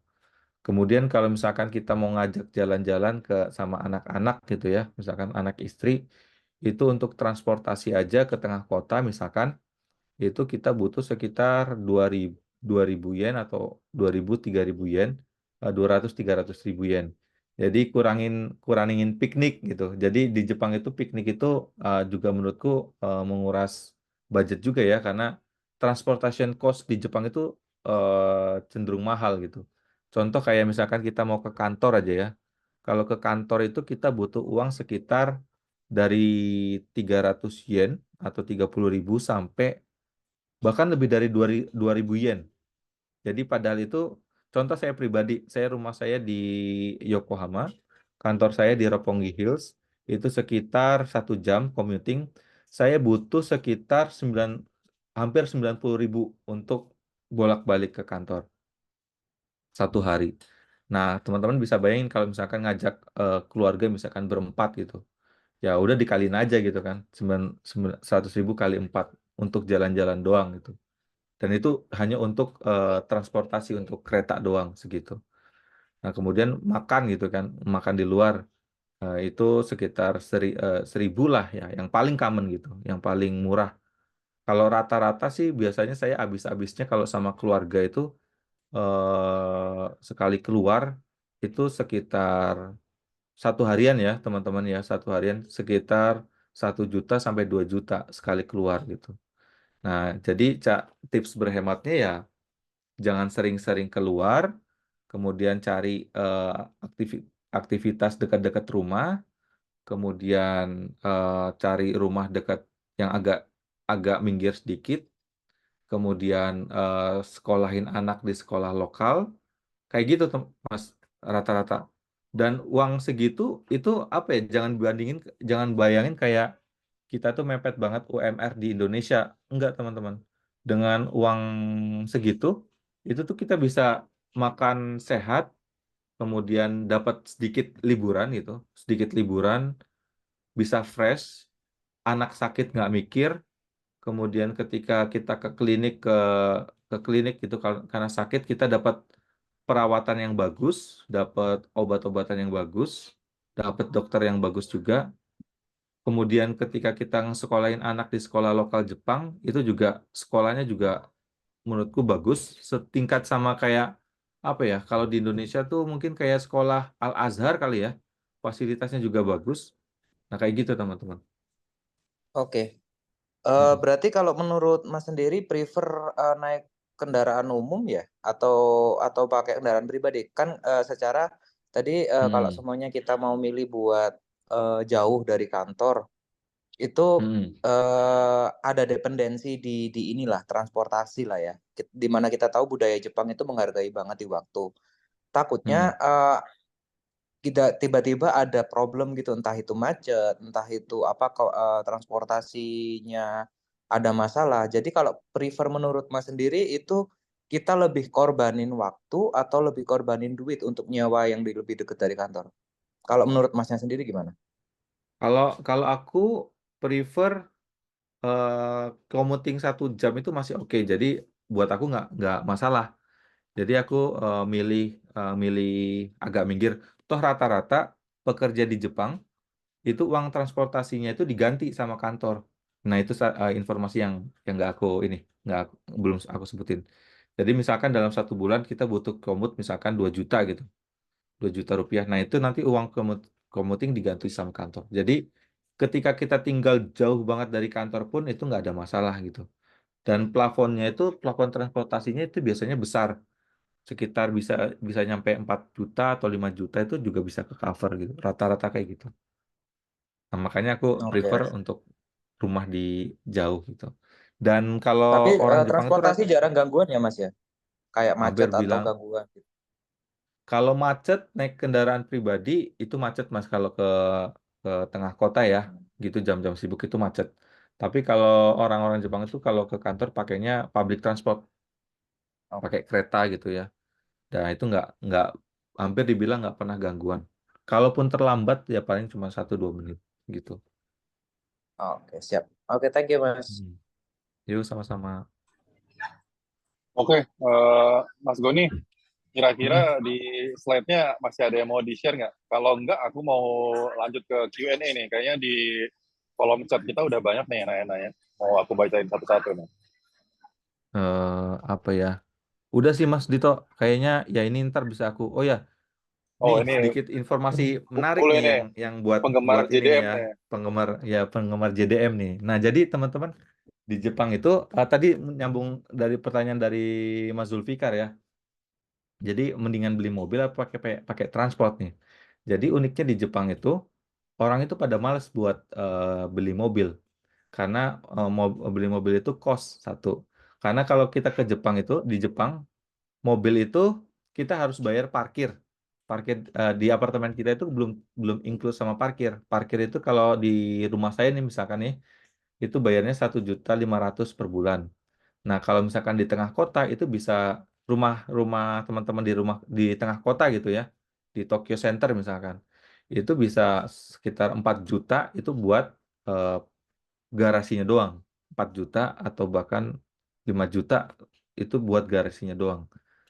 Nah, kemudian dalam setahun sekali kita harus bayar pajak. Bayar pajaknya mirip-mirip lah kayak di Indonesia gitu, kayak 5 juta, 7 juta gitu ya, tergantung sama sama mobil gitu. Nah, tapi yang menariknya di Jepang ini, harga mobil itu murah banget, teman-teman. Nah, nanti kalau teman-teman ke Jepang nih ya, misalkan kayak kita lihat aja ya. Kayak teman-teman yang suka Land Cruiser gitu ya, yang lagi di gurun kan sukanya Land Cruiser gitu ya. Dan cruiser di sini tuh yang second gitu harganya cuman cuman di bawah 500 juta teman-teman, sekitar 3 juta dapat gitu. Beberapa gitu, tergantung model gitu ya. Kalau di Indonesia kan Land Cruiser itu 2,2 miliar gitu ya. Yang barunya kalau di sini barunya cuman Ya. sekitar 800 juta gitu-gitu. Jadi murah banget buat yang suka otomotif di sini. Dan nih contohnya BMW nih kayak gini. Ini artinya BMW ini seri 320 tahun 2012, kilometernya masih 34.000 gitu misalkan ya. Ini harganya cuma 100 juta teman-teman. Mobilnya mulus-mulus kayak gini. Dan buat yang suka mobil di Jepang itu harga owning mobil itu murah, tapi mahalnya itu untuk keep maintain karena harus bayar garasi, bayar pajak dan lain sebagainya gitu. Dan tol, harga tol misalkan teman-teman mau jalan-jalan ke luar kota gitu naik tol gitu. Bisa dibayangin kayak misalkan saya ke mana ya, misalkan ke Fuji. Fuji itu sekitar 200 kilometer dari rumah saya. Itu biaya tolnya untuk sekali jalan sekitar 3.500 atau 350.000. Bolak-balik itu udah 7.000. Nah, jadi plus minus nih di sini, teman-teman. Tuh, Oh iya Mas. harga. Kalau Hmm. seumpamanya untuk ini, sorry Mas, saya ada lanjutan pertanyaan tadi cuma lupa. Mm-mm. Kalau seumpamanya kita sebagai orang luar, terus kita di sana, untuk kepemilikan properti sama untuk kemudahan kita dalam membuka bisnis sendiri itu dipermudah atau dipersulit Mas? Let's say kan kalau kalau kalau di sini nih di Gulf countries kita itu baru bisa bikin usaha kalau ada joinan dengan orang lokal kayak gitu. Terus kita nggak bisa memiliki properti di sini, beli properti pun nggak bisa, cuma bisa renting gitu kan. Nah kalau di Hmm. Jepang sendiri kayak gimana tuh kayak gitu Mas? Nah, di Jepang itu asal kita punya duit, kita bisa beli properti. Prinsipnya itu.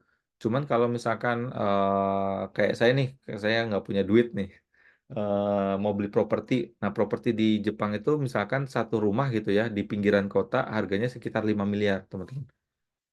Yang kayak di slide saya nih, rumah kayak gini, di pinggiran Jepang ya, average itu sekitar 5 miliar. Nih, kayak gini doang nih, sekitar harganya 5 miliar.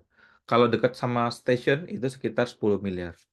Harganya kayak gini, tergantung sama lokasi, benar-benar tergantung sama lokasi. Nah, 5 itu miliar Jepang kalau yen Mas. 5 miliar rupiah, 5 miliar rupiah, Oh, oke. ya 5 miliar Oke. rupiah. Nah, orang asing itu boleh owning owning the property asalkan punya uang. Nah, kalau misalkan kayak saya gini, saya bisa bisa ngajukan pinjaman ke bank. Tapi saya syaratnya harus sebagai permanent resident. Sebenarnya nggak permanen residen juga nggak apa-apa. Misalkan Mas punya visa engineer, bisa mengajukan pinjaman ke bank, tapi Mas harus punya DP sekitar 20% gitu, 20% dari harga rumah.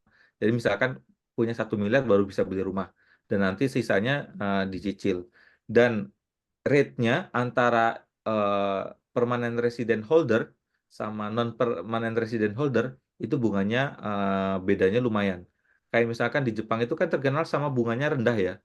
Jadi kalau misalkan mau minjem uang buat beli rumah, rumah pertama itu bunganya sekitar 0,5% per tahun gitu.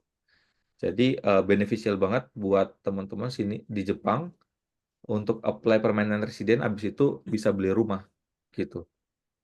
Nah, itu tadi untuk apply permanent resident syaratnya apa? Terus untuk kepemilikan bisnis gimana tuh Mas? Pemilikan bisnis juga kalau udah permanent resident bisa langsung aja bisa bisa buka bisnis baru. Untuk permanent resident itu persyaratannya ada beberapa hal gitu ya. Yang kalau di Jepang itu pakai sistem poin. Jadi misalkan sistem poin, poin kalau poinnya 70, 75, dan 80. Nah, nanti kalau Mas tertarik, nanti bisa saya share. Kayaknya nggak semua orang tertarik sini ya untuk apply PR ya. Cuman nanti kalau untuk informasi tambahan untuk permainan residen bisa saya share ntar di materi terpisah.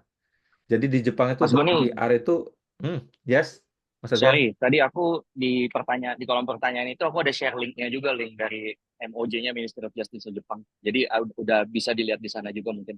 Ada pertanyaannya Oh soalnya dari iya, sana. Jadi aku share linknya. oke oke oke oke oke, sip sip sip. Makasih Mas Adrian. Nah ini nih, ya kesempatan dari Mas Adrian nih. Makasih banyak Mas Adrian. Ya, jadi di Jepang pakai poin Mas untuk bikin PR. Bisa dilihat di sini ya Mas, itunya. Sistem poinnya gimana detailnya bisa dilihat di sini. Itu saya jujur Oke, saya siap. juga belum PR soalnya. Takut salah. Ada benefit berbeda nggak sih antara PR sama non PR? Benefitnya itu tadi Mas. Kalau untuk di orang asing kita bisa mengajukan pinjaman bunganya rendah banget. Bisa mengajukan pinjaman rumah. Itu aja sih yang aku rasain ya. Sama kita bisa ganti-ganti pekerjaan, kita bisa apa ya namanya kalau misalkan kita amit-amit di PHK gitu ya, kita nggak dideportasi gitu. Itu aja sih. Kalau yang Oh, oke. yang manfaatnya ya, gitu. Kalau Lumayan pakai penting sih itu. kalau pakai visa holder biasa itu depend on sama employer kita. Kalau misalkan kita dipecat nih, kita punya waktu 3 bulan kalau nggak salah, 1 atau 2 bulan gitu, kita harus cari kerja. Kalau misalkan nggak dapat, kita harus pulang gitu. Kalau PR nggak, kita bisa stay di sini sampai kapan gitu. Oke, oke, siap Mas. Thank you Mas. Oke, buat teman-teman yang lain yang mau nanya mungkin bisa ditaruh di kolom chat kali ya. Jadi mumpung masih ada waktu nih sekitar setengah jam lagi, mau nanya-nanya ke Mas Goni atau Mas Adrian bisa ditaruh di kolom chat. Nah ini Mas Goni, aku mulai Hmm, bacain satu-satu kali ya di ya kolom ya. chatnya ya. Ini pertama Dari Mas Dani Yuwono tadi tanya tentang rasisme. Tadi kayaknya udah dijawab ya tentang rasisme kan harusnya Hmm, nggak ada ya. nggak Kalau ada. pengalaman saya Mas Goni sendiri nggak ada rasisme. Sholat Hmm. itu ya masih bisa dilakukan di lingkungan kerja maupun di lingkungan luar. Hmm. Kedua ini dari Mas Fatwa Rafiuddin. Waktu mulai hijrah ke Jepang diwajibkan juga nggak bahasa Jepang? Nah tadi udah dijawab juga nih ya. Kayak Iya, nggak perlu, tapi kalau misalnya bisa itu jadi advantage banget. Cuman ini ada pertanyaan tambahan nih. Syarat JLPT minimalnya berapa kalau misalnya kalau untuk apa? profesional gitu kayaknya N2 Mas. N2 itu udah oke lah gitu. N2. Dua JLPT-nya ya. N2. Mm-mm. Oke, oke. Semoga terjawab ya Mas Fatwa ya. Kalau mau ada tambahan mungkin bisa dicantumin lagi pertanyaannya. Ya, makasih Mas Goni. Next, Sama-sama Mas. eh lanjut dari Mas Nurseto ya. Nah ini menarik juga nih. Aturan naik haji bagi ekspat di Jepang gimana nih ya? Kalau Oh, ada lama masa tunggunya atau biayanya kan dengar-dengar kalau di luar negeri apalagi yang orang Islamnya minoritas gitu ya. Itu iya, biasanya iya, iya. lebih cepat tuh Cepet, daripada cepet. Indonesia. Iya Mas, cepet. Oh, Benar-benar. Jadi kalau di Qatar naik haji pakai nusuk nggak ya? Pakai nusuk nggak? Semua pakai nusuk Aplikasinya Mas di pakai sini, Mas. oke. pakai nusuk ya? Heeh. Nah iya, sama di Jepang juga tahun ini pakai nusuk. Jadi untuk Mas Seto sama persis sama yang naik haji dari negara lain kayak Amerika, Inggris, kita pakainya pakai nusuk. Jadi kita nggak pakai tunggu, tapi kita pakai war ticket gitu kan ya Mas ya? Jadi kayak Eh, kita apply di Gini Mas, nusuk kalau gitu. kalau di Saudi setahu saya peraturan yang sekarang itu kan saya tinggal di Hmm. sini tuh. Nah, kalau seumpamanya untuk dari negara-negara lain yang lain, kayaknya peraturan yang paling baru itu dengar-dengar ini masih rumor ya. Itu akan Hmm. diprioritaskan untuk mengurangi jamaah haji dari negara muslim duluan. Jadi kuotanya Hmm. yang akan lebih banyak digedein adalah yang negara-negara muslim karena yang masa tunggunya kan udah lama banget tuh. Jadi kemungkinan Hmm. besar negara-negara non muslim akan dikurangin Hmm. kuotanya. Kemungkinan seperti itu. Jadi kemungkinan yang Jepang atau negara-negara non-muslim yang lain dengar-dengar ini masih belum di-approve ya. Itu bakalan lebih lama ke depannya. Seperti itu sih, Mas. Tapi enggak sih. Jadi kalau kalau di Jepang itu kemarin ada teman kami di Jepang berangkat tahun ini baru apply kemarin. Jadi apply-nya itu selama kuotanya masih ada, kita bisa berangkat tahun ini juga. Jadi ya kayak war ticket gitu gitu. Iya, Jadi ada kuotanya, iya. kuotanya berapa? Kalau kuotanya kita dapat, kita bisa berangkat saat itu tahun itu juga gitu. Dan kuotanya itu dibuka itu di bulan Ramadan. Jadi benar Benar, kayak war benar. ticket gitu, Iya, benar. kayak gitu. Prinsipnya kayak gitu, Oh, Iya, benar. nggak ada masa tunggu. nggak nggak Mm. ada antrian sama sekali Mas. Soalnya kalau di Qatar itu justru ada syaratnya Mas. Kalau di Qatar itu minimal harus 10 tahun tinggal di Qatar berturut-turut dan minimal Uh, usianya 40 tahun. Nah, itu uh, baru bisa berangkat haji itu. nggak ada Wih, di Jepang nggak ada kayak gitu. ribet banget ya itu. Lama banget ya. Nah iya itu nunggu dulu kalau mau pakai dari sini. Tapi kalau di Jepang malah nggak ada kayak gitu ya. Berarti bisa Nggak ada, langsung nggak ada, berangkat nggak ya. ada. Bisa Karena langsung, mungkin bisa ini langsung. sih, Mas. Karena mungkin ini sih di Jepang orang-orangnya yang non muslim itu masih apa ya di bawah apa kurang dari kuota gitu. Jadi masih bisa langsung berangkat. Hmm. Nah, ya itu tadi kalau kita kan nggak pernah tahu ke depannya kayak gimana kan. Cuma yang saya tahu yang dari sini kemarin saya tanya-tanya beberapa teman itu memang kalau negara yang akan lebih diprioritaskan adalah negara-negara Muslim seperti Malaysia, Indonesia akan dikasih kuota tambahan yang diambil dari negara-negara non-Muslim. Dengarnya seperti itu. Jadi mungkin untuk tahun ini let's say dari Jepang dapat kuota 10.000 jamaah haji anggap aja ya. Mungkin akan dikurangi Hmm. jadi cuma 7.000 atau berapa seperti itu sih Mas depannya. Hmm. Ya, betul, betul. Oke, oke. Berarti ini Mas Goni udah bisa langsung daftar nih tahun depan ya. Kalau mau ada Ya, apa-apa itu ya. insya Allah doain. Insya Allah ya. Hmm. Oke, oke. Aku lanjut ke pertanyaan berikutnya ya, Mas. Ingat Ini jangan haji tanpa visa yang benar. Ini benar-benar Iya. bahaya sih. Jangan iya sampai betul. yang itu karena kemarin banyak banget di Indonesia kita yang banyak nawarin haji furoda. Wallahi itu nggak ada itu di sini. Datang ke sini langsung ditangkepin semua. Kayak kemarin ada 21 orang ketangkap itu, Mas. Masya Allah, kasihan banget ya. Ditipu gara-gara bilangnya katanya pakai haji furoda. Nggak ada kayak gitu-gitu. Di Indonesia jangan percaya kayak gitu. Karena di sini semuanya sama. Jadi pakai masa tunggu. Jangan percaya yang bilang haji furoda pasti berangkat, haji furoda pasti berangkat. Kemarin saya di sini ditawarin di sini nih. Ditawarin harga 3.500 real bisa langsung haji walaupun kuotanya kan udah penuh dari tanggal 12 Mei kemarin kan kuota haji udah penuh kan untuk yang lokal haji kan. Dan saya eligible waktu itu saya masih nyari-nyari dan ada yang nawarin 3.500 katanya haji kayak haji furoda dari Indonesia. Nanti diberangkatin barengan sama jamaah Indonesia. Ternyata setelah datang ke sini itu orang ketangkep 21 jamaahnya. Masuk penjara semua.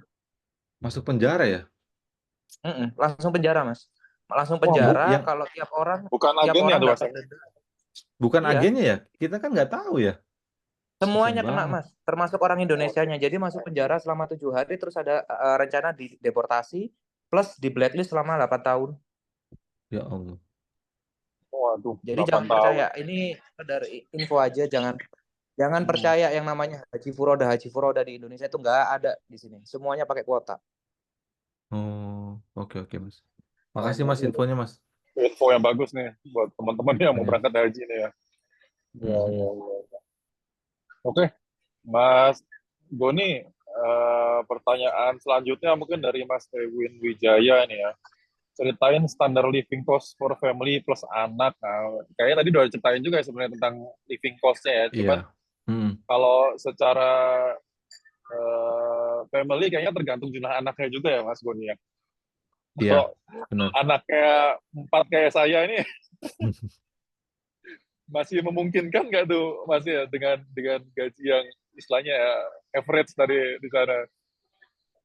Menurut saya sih soalnya pendidikan di sini hampir gratis ya Mas. Kalau kita nggak pilih international school gitu ya. Kalau kita masuk ke street gitu ya tadi Sekolah Republik Indonesia Tokyo atau di public school di sini masih oke sih Mas. Nggak bayar soalnya dan fasilitasnya juga oke gitu. Cuman ya Katanya malah kekurangannya dengar ada tambahan ini ya, katanya dapat gaji dari pemerintah ya kalau punya anak atau gimana itu saya dengar. iya, kalau di sini dapat setiap bulan itu anak itu dapat child allowance sekitar 15.000 atau 1,5 juta lah. Dulu waktu dianya masih kuat itu sekitar 2 juta yen lah, 2 juta rupiah per anak gitu. Jadi ya lumayan membantu. Dan itu untuk uang sekolah juga cukup sebenarnya. Oh gitu. Ya, Mulai November tambah ya, 5.000. 5.000 itu area tuh. Wah, Iya. tambah Tambahan 5.000. lagi. Mulai Itu November. subsidi dari pemerintah atau gimana sih Iya dari pemerintah, dari pemerintah ya? Wah mantep Iya, dong. Berarti saya anak 4 bisa lah ya Mas ya? Oh bisa. Kayak Mas Dito nanti dapat tambahan berarti sekitar 10 juta per bulan tuh anaknya. Waduh, mantep nih, banyak anak banyak rezeki. Banyak rezeki. Iya, Ya, gitu kira-kira. mungkin itu sekaligus ini ya, karena saya dengar-dengar di Jepang kan orang malas punya anak, malas menikah. Mungkin tuh cara pemerintahnya mereka ngelawan budaya itu ya. Iya, pada malas nggak punya anak. Oke. Gitu. Oke, next-nya nih dari Mas Wahyu Ika. Mas Goni dari TT3305. Wah, ini kawannya nih sepertinya nih. Dari Iya nih ITT juga kayaknya kayaknya nih. Mas Wahyu Iya. Ika, apa kabar nih? Ini kayaknya Mbak deh. Oh, sorry. Mbak ya? Mbak Wahyu Ika. Iya. Halo Iya. Mbak, namanya Mas Goni. Oke, next-nya dari Mas Sony Iskandar. Pekerjaan strategis lainnya Mas, selain teknik, misalnya business development, data ini maksudnya apa? Data engineer gitu ya, data scientist Iya. gitu ya. Ada Dan batasan sosial umur ada nggak? ada batasan umur nggak? Gimana tuh Mas Goni? Kalau batasan umur di Jepang itu nggak ini sih nggak terkesan nggak diskriminasi umur sih. Jadi asalkan kita capable memenuhi syarat kita masih bisa masuk gitu. Tapi memang kecenderungan itu perusahaan itu kalau misalkan ada option ada pilihan itu cenderung memilih yang lebih muda sih gitu. Ya ini kayak udah ke apa ya, karena market aja bekerja gitu. Tapi kalau misalkan di persyaratan gitu, misalkan maksimal umur 35 tahun misalkan, atau 40 tahun, nggak ada kayak gitu. Jadi Ada asalkan persyaratan kita IPK nggak, Mas? IPK, nggak ada mas, nggak Oh, kayak aman ya. KAI ya, KAI Nggak ya, kayak itu ya. Iya. Ada experience 10 nggak tahun ada, tapi masih ditanya IPK nggak ada, Mas ya. nggak ada, Nah, nggak ada. terus kalau lapangan kerjaan lain apa tuh, Mas, selain engineering gitu ya? Ah, tahu nggak tuh? Pernah dengar nggak selain engineering mungkin ada yang lagi hot itu misalnya apa project manager atau ini dibilang di sini business development atau data scientist atau apa gitu, Mas? Iya, Apa jadi software engineering? software, jadi banyak banyak banget sih apa namanya pekerjaan di Jepang ya, bidang-bidangnya ya. Teman-teman bisa langsung aja ke sini, ke nanti linknya saya kasih ini, ke Assign, ke Indeed, itu tergantung sama background teman-teman, bisa cari langsung di sini. Cuman apa namanya yang saya cantumin sini ini rata-rata membutuhkan banyak bahasa Jepang. Sangat sedikit sekali untuk lowongan-lowongannya yang hanya require English only, itu dikit banget gitu. Misalkan dari 100 paling cuma nemu 2 atau 3 gitu. Gitu, Mas. Kalau kalau tentang artificial intelligence AI gitu lagi rame nggak, Mas, di sana, Mas? Ada banyak banyak kayak misalkan Banyak kemarin ya. aku lihat di Google ada butuh butuh apa nih, AI machine learning, tapi untuk yang ahli bahasa Korea gitu, bahasa Korea sama Jepang gitu. So, oke, oke, oke. Ini AI Untuk engineer ya atau AI-nya tuh yang untuk language process NLP programming mungkin gitu. ya. Iya, iya. Oke, oke. AI-nya Wah, lebih ke situ. oke, udah mantap sih. Mm-mm. Terus next pertanyaan selanjutnya. Untuk peluang kerja bagi ekspat dibandingkan dengan orang lokal gimana nih? Apakah mereka lihat kenegaraan apa? Maksudnya mungkin maksudnya ada kesenjangan nggak nih Diskriminasi gitu antara ya. lokal ya? Kalau Iya. mungkin di negara lain juga ada tuh semacam itu yang lokal mungkin lebih Hmm. sedikit pekerjaannya tapi gajinya lebih tinggi gitu ya. Enggak Mas, di Sedangkan sini ya, beneran ya, beneran meritokrasi sih. Jadi antara saya sama misalkan sebelah meja saya gitu, asalkan posisinya sama gitu. hmm, Cuman kalau misalkan grade-nya udah beda gitu ya, ya akan beda gitu gajinya, tergantung sama eh, interview di awal. Dari interview di awal itu kan nanti kita bakalan di-assess kan, kita grade-nya tuh cocoknya tuh di grade A, B, C, D gitu, atau apa gitu ya. Nah, ketika kita ditempatkan di grade tertentu, nanti udah ada standar gajinya. Standar gajinya misalkan sekian-sekian gitu. Dan nggak ada namanya diskriminasi berdasarkan ras di sini, nggak ada. Berdasarkan warga negara nggak ada. Perbedaan gaji berdasarkan grade iya, tapi berdasarkan ras nggak. oh, oke, oke. Karena justru mungkin sedikit sharing dikit. Kalau kita di sini justru untuk orang lokal itu digajinya malah lebih tinggi, Mas. Walaupun Hmm, grade-nya sama, tapi terus lokal tuh selalu dapat lebih tinggi daripada ekspat. Kalau di kami ya di sini di ya. Qatar ya. Karena Oh, ada subsidi juga dari pemerintah. Gaji dari pemerintah ada subsidi sendiri. Nah, kalau Indonesia oh, kan kebalikannya. Biasanya ekspat malah iya lebih gede benar, daripada orang lokal kan. benar, benar, benar, Yang benar. ekspat gajinya bisa puluhan ratusan, tapi kan yang lokal mungkin berapa? Mungkin belasan aja kan ya Indonesia. Terus Iya. kalau di Jepang justru ini ya, justru sama ya, malah malah lebih equal ya antara ekspat dan lokal ya. Murni murni Sama, lihat lihat skillnya ya. iya benar. Dan fun fact-nya ya teman-teman, eh ke apa ya, ketimpangan gaji antara antara karyawan sama si level itu nggak sebesar kayak di Indonesia loh teman-teman. Saya pernah lihat dari ini ya, dari survei ya, dari report itu untuk gaji-gaji si level itu untuk perusahaan Jepang itu di angka sekitar 2 sampai 3 miliar rupiah per tahun angkanya ya.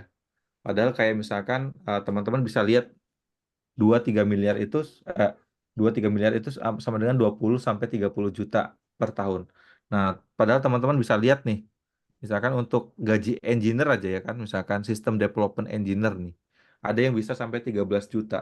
Artinya kesenjangan gaji antara engineer biasa sama CEO itu nggak terlalu jauh teman-teman. Nah itu yang nyebabin apa ya? Di Jepang itu orang-orangnya nggak terlalu flexing karena antara satu sama yang lainnya itu sama gitu. Dapatnya itu nggak jauh beda gitu. Nggak ada yang kaya-kaya banget, nggak ada yang miskin-miskin banget gitu. Gitu. Dan antara misalkan ya gaya apartemen misalkan sewa apartemen, fasilitas antara yang misalkan yang fancy banget sama yang sedang-sedang aja itu juga nggak, menurut saya juga nggak kayak bagaikan bumi dan langit gitu. Masih mirip-mirip, cuman yang biasanya yang mewah banget itu posisinya ada strategis banget di tengah kota, yang satunya ada di misalkan agak sedikit jauh dari stasiun atau di agak pinggir kota, kayak gitu.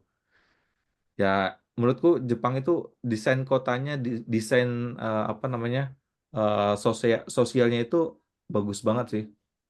Nggak ada yang kaya banget, nggak ada yang miskin banget gitu. Gini rasionya rendah. Itu yang bikin Jepang itu nyaman, sosialnya juga enak gitu sih. Ya, jadi kesenjangannya nggak terlalu besar ya Mas ya. Nggak terlalu besar. Oke. Nah, ini ada Mas Nurseto kayaknya nanya lagi nih Mas. Biaya sekolah, kuliah untuk anak Mas, sekolah mungkin tadi udah ya. Kalau kuliah nih Mas, ada info Nah, nggak ini Mas? dia nih. Atau mungkin Nah, ini ya, kitanya mau kerja sambil kuliah gitu mungkin ya. ya. Nah, Bisa ini nggak tuh di sana? salah satu momok juga nih yang buat buat apa ya, buat orang orang Jepang yang kenapa nggak mau punya anak. Jadi dengan gaji segitu, biaya sekolah di Jepang itu relatif mahal. Jadi per anak per bulan kalau di rata-rata butuh sekitar 20 juta. 20 juta rupiah atau sekitar 200 ribu. Rata-rata ya itu udah kayak apartemen, udah biaya kuliah, biaya makan, biaya buku. Jadi orang tua harus provide sekitar 20 juta. Udah termasuk uang sekolah gitu, uang sekolahnya. Itu rata-rata segitu. Nah, kalau misalkan gajinya masih segitu, ya di usia muda kita harus nabung gitu. Kita harus nabung nabung. Kalau misalkan kita ujuk-ujuk datang ke Jepang nggak punya tabungan, anak kuliah di Jepang, gajinya segitu jelas nggak cukup. Tapi kalau misalkan kita anak masih kecil gitu, kita tabung gaji kita untuk nanti anak-anak kuliah, ya masih bisa sih gitu. Cuman kalau datang ke Jepangnya itu anaknya udah kuliah, gaji segitu nggak akan cukup menurutku ya. Nah, belajar dari senior-senior yang udah di Jepang lama, mereka untuk nguliahin anak itu nabung waktu muda. Kalau cuma mengandalkan gaji mereka pada saat itu, rata-rata nggak cukup, gitu, Mas. Oke. Kalau kitanya sendiri yang kerja sambil kuliah tuh memungkinkan nggak sih Mas? Kitanya kerja sampai Mungkin kuliah itu uh, mungkin ya disertai dengan apa ya, tekad sama izin atasan ya, karena kuliah itu kan apa ya, beda-beda, ada yang misalkan ada kelas malam, ada yang harus kelas pagi gitu. Asal kita bisa membagi waktunya bisa. Cuman cenderungan kalau aku pribadi sih di posisiku yang sekarang itu untuk kuliah agak nggak mungkin, agak nggak mungkin gitu. Tapi ya, nggak tahu karena kalau nanti ke depan. oke. Oke, next Mm-mm. Mas. Ini Mas Hasanul bahas transportasi, ya udah dibahas tadi ya. Nih dari Mbak Elza ya, Mbak Elza Khairunisa. Jadi kalau biaya sekolah itu termasuk benefit kantor atau enggak tuh Mas? Bisa dinegosiasiin nggak tuh waktu di ini atau nego gaji? eh Menurut kebanyakan enggak. Biasanya sekolah itu ikut public school. Nah, jadi enaknya public school di Jepang ini ya, kalau misalkan kita gaijin, orang orang asing gitu, anak kan pasti jelas nggak bisa pakai bahasa Jepang. Nah, itu gurunya itu nggak ngelepas gitu aja gitu. Jadi ada anak kita itu dikasih kelas khusus selama beberapa tahun. Ada guru spesial yang mendampingin anak kita untuk ngajarin bahasa Jepang.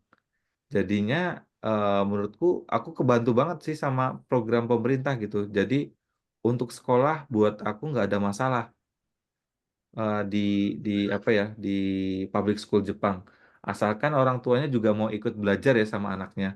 Tapi kalau tipikal orang orang tua yang pokoknya aku udah bayar udah sekolah, ya urusan sekolah ya urusan sekolah, bukan urusan aku lagi. Itu agak susah gaya yang seperti itu di Jepang. Karena kalau di Jepang itu di public school orang tuanya juga harus ikut belajar gitu. Kayak contohnya PR anakku, ini kayak PR anakku tuh kayak misalkan ceritakan kepada orang-orang di rumah apa yang hal paling menyenangkan hari ini gitu. Misalkan kayak gitu. Terus misalkan kita suruh menyimak anak membaca buku dan menghitung gitu. Nah, itu antara dikasih paraf sama orang tua kayak gitu-gitu. Jadi interaktif sekolah di Jepangnya gitu. Public school tuh maksudnya free ya Mas ya? Atau Mm-mm. Free, kayak free SD tetap negeri ya? gitu, SD Impress gitu, SD negeri Oke, oke. gitu. Tapi kalau misalnya mau ke private, terus minta nego-nego di kantor emang nggak ada ya kayak gitu ya. School allowance itu nggak ada ya. Tapi mungkin ada beberapa perusahaan yang ada ya. Mas Adrian, case-nya gimana Mas kemarin waktu pindah ke Jepang? Itu kalau kita masuk kontraknya lokal nggak masuk sih. Tapi kalau kontrak ekspor, aku tahu ada beberapa yang dapat gitu. Kalau kontraknya ekspor. Hmm, Iya ya. Hmm. Oke, Kalau oke. ekspat beberapa tahun biasanya ada ya Mas. Kalau misalkan lokal enggak sih biasanya. Oke, oke, oke. Udah kejawab ya Mbak Rizal Herunisa ya. Kayaknya kalau mau ke public school atau jadi kalau nggak motong dari salary kita sendiri ya, Gaji. dari Iya. gaji ya. Oke, oke, oke. Dan selanjutnya ini Mas Andi nanya tentang opportunity PR tadi udah dibahas juga, udah dijawab juga tadi apa namanya tentang masalah poin-poin dari share juga tadi ya apa namanya linknya kalau mau dibaca-baca referensinya oleh Mas Andrian di kolom chat.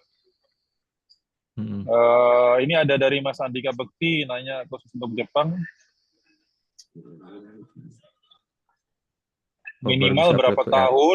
minimal berapa tahun untuk bisa apply PR. Ini sih apa namanya? Nggak ada minimal minimal 1 tahun ya. Asal poinnya gede itu bisa. Cuman rata-rata orang Indonesia yang apply PR itu setelah 5 tahun rata-rata karena poinnya ya. Karena kan nggak semuanya bisa dapat poin besar. Poin besar itu garis besarnya gaji tergantung gaji, kemudian pendidikan kita, kemudian berapa lama kita bekerja di posisi di bidang tertentu, kemudian apalagi ya umur kita gitu. Nah itu poinnya tergantung sama itu. Makin besar poin kita, makin cepat kita bisa apply PR. Tapi rata-rata Oke. butuh paling nggak 3 tahun lah, 3 tahun. Kalau kalau masih muda, kaya gitu, itu bisa 1 tahun bisa langsung PR Wah, gitu. mantap itu. Ya. Cuman ada pertanyaan lanjutan dari Mas Andika Bekti. Dengan pertimbangan melepas status keluarga negaraan. Kayaknya kalau PR tuh nggak melepas keluarga Enggak, negaraan, kecuali kita enggak. pindah jadi citizen ya. Citizen ya. Jadi, jadi PR dengan citizen itu beda sih. Kalau PR ya kita cuma bisa tinggal di sana aja. Kalau Hmm. tanpa harus apa ya? Kalau di Qatar itu tanpa harus cari sponsorship dan lain-lain. Cuman bukan berarti kita ngelepas ininya sih keluarga negaraan kita ya. Hmm. Oke. Next-nya Mas Nur Seto lagi nih. Ada nggak beasiswa dari kampus untuk anak ekspat? Wah, ini boleh juga nih pertanyaannya. Beasiswa. Beasiswa. Oh iya, beasiswa ya banyak beasiswa di Jepang tuh ya. Jepang tuh menurutku agak sedikit aneh. Jadi banyak banyak beasiswa untuk orang asing ya. Orang asing itu kayak beasiswa Max, beasiswa Ajinomoto, beasiswa dari perusahaan apa, Monbuso. Nah, kayak gitu-gitu. Ada, cuman ya bukan nggak khusus untuk orang ekspat. Kita bersaing sama sama apa namanya anak-anak dari negara di luar Jepang seluruh dunia gitu untuk dapetinnya. Ada sih ada, cuman untuk dapetinnya nggak mudah. Anak kita harus berusaha gitu. Di orang Indonesia ada sih yang dapat sini, anak-anak ekspat tetangga ada yang dapat. Cuman ya memang terkenal susah dapetinnya. Persaingannya global ya, nggak cuma dari Ya, dengan orang Jepang doang ya, dengan semua dibuka untuk semua orang. semua Oke, orang di luar Jepang. oke, oke. Next dari Mas Hasanul, ini bagaimana dengan maksudnya turnover rate-nya employee di Jepang, terutama di Ya, ya. telco. Orang Jepang kan kebanyakan loyal kepada pekerjaan. Nah, ini gimana nih? Kalau di Indonesia kan setahun, Hmm. 2 tahun cari tempat Ya, baru gitu ya. iya Apalagi ya. masih kontrak, kalau di sana gimana situasinya, Mas Doni? Jadi kalau di Jepang itu aku melihat perusahaan itu lebih suka meng-hire permanent employee yang organik. Jadi di kayak misalkan di mana ya? Kalau kemarin Rakuten itu case-nya agak spesial ya, karena Rakuten itu kan baru buka perusahaan perusahaan baru buka, pengen hire orang sebanyak mungkin secepat-cepatnya. Jadi nyari orang dari mana-mana gitu ya. Tapi tipikal perusahaan Jepang kayak misalkan contoh KDDI, SoftBank, kemudian Docomo. Kalau cerita-cerita itu background-nya dulu sebelum di KDDI gimana cara masuknya. Jadi kayak fresh hiring itu, fresh graduate hiring program kayak gitu-gitu. Mereka stay di suatu perusahaan selama 5 tahun, 7 tahun, bahkan 20 tahun untuk apa namanya, untuk meniti tangga corporate gitu. Jadi lebih ke situ. Jadi di Jepang itu turnover-nya tuh nggak terlalu besar, nggak kayak di Indonesia. Kalau di Indonesia kan sistemnya project, subkon gitu ya. Kalau di Jepang itu lebih suka yang rapi gitu. Mereka sense of ownership-nya sendiri. Contoh konkret ya, misalkan kalau di Indonesia itu kan banyak perusahaan, banyak project-project swap gitu, banyak project-project dismantle Inotbi.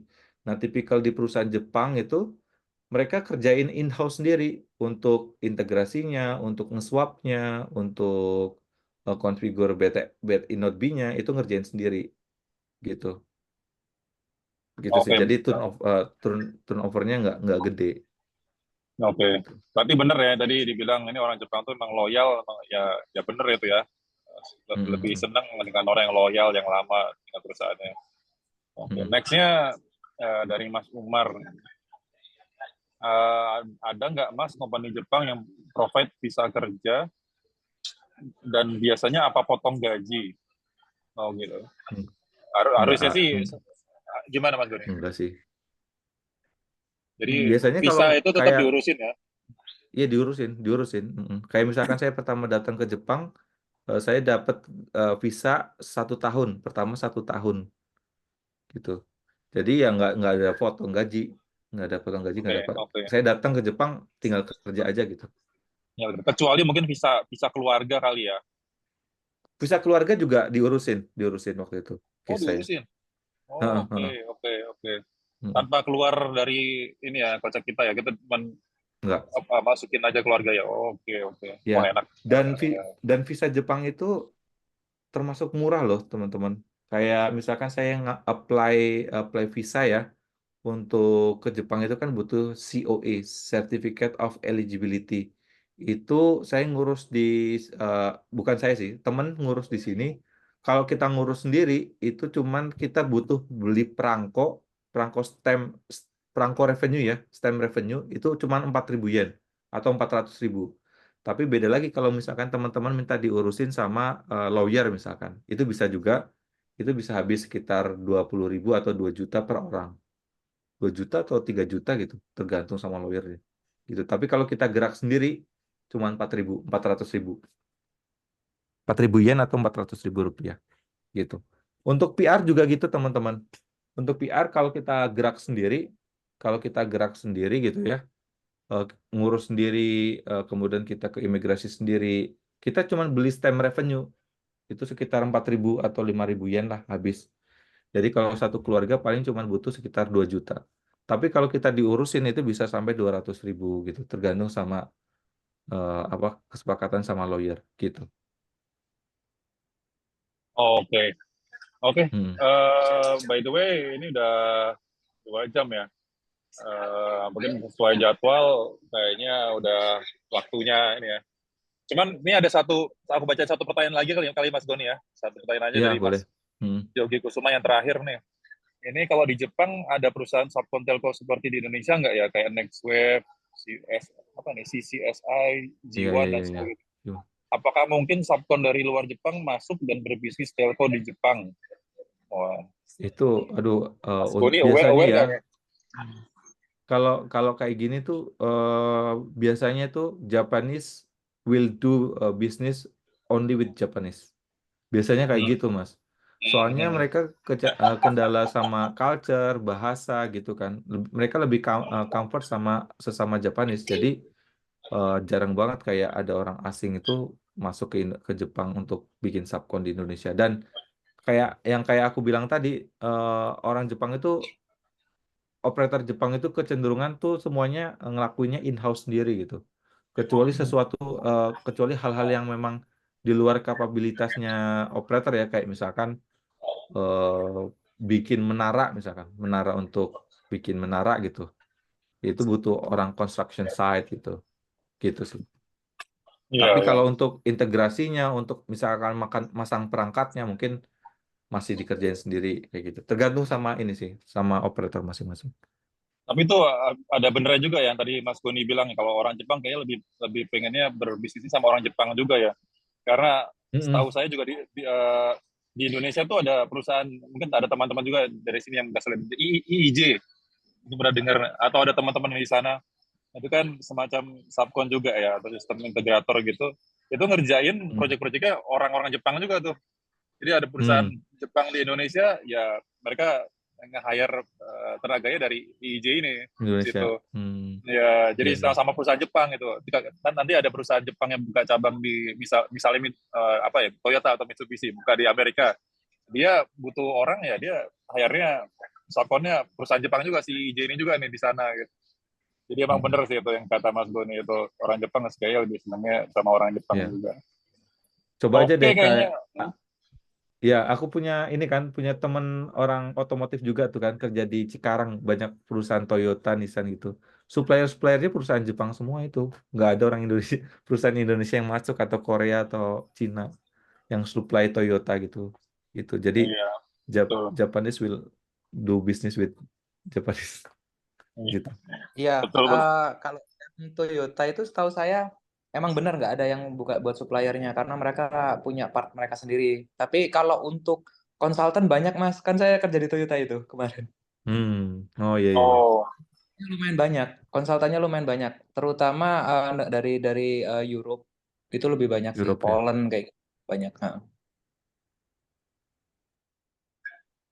Oke oke oke. oke. Makasih Mas Dita semuanya. Kayaknya udah dijawab semua. Aku mewakili teman-teman nih, Mas Goni, ucapkan terima kasih ya, udah meluangkan waktunya sharing Sama-sama. tentang tentang Mas Jepang, Gilang, tentang Rakuten, tentang Apple. Mas Oke, Gilang, Mas Gilang, halo, Halo, halo ya.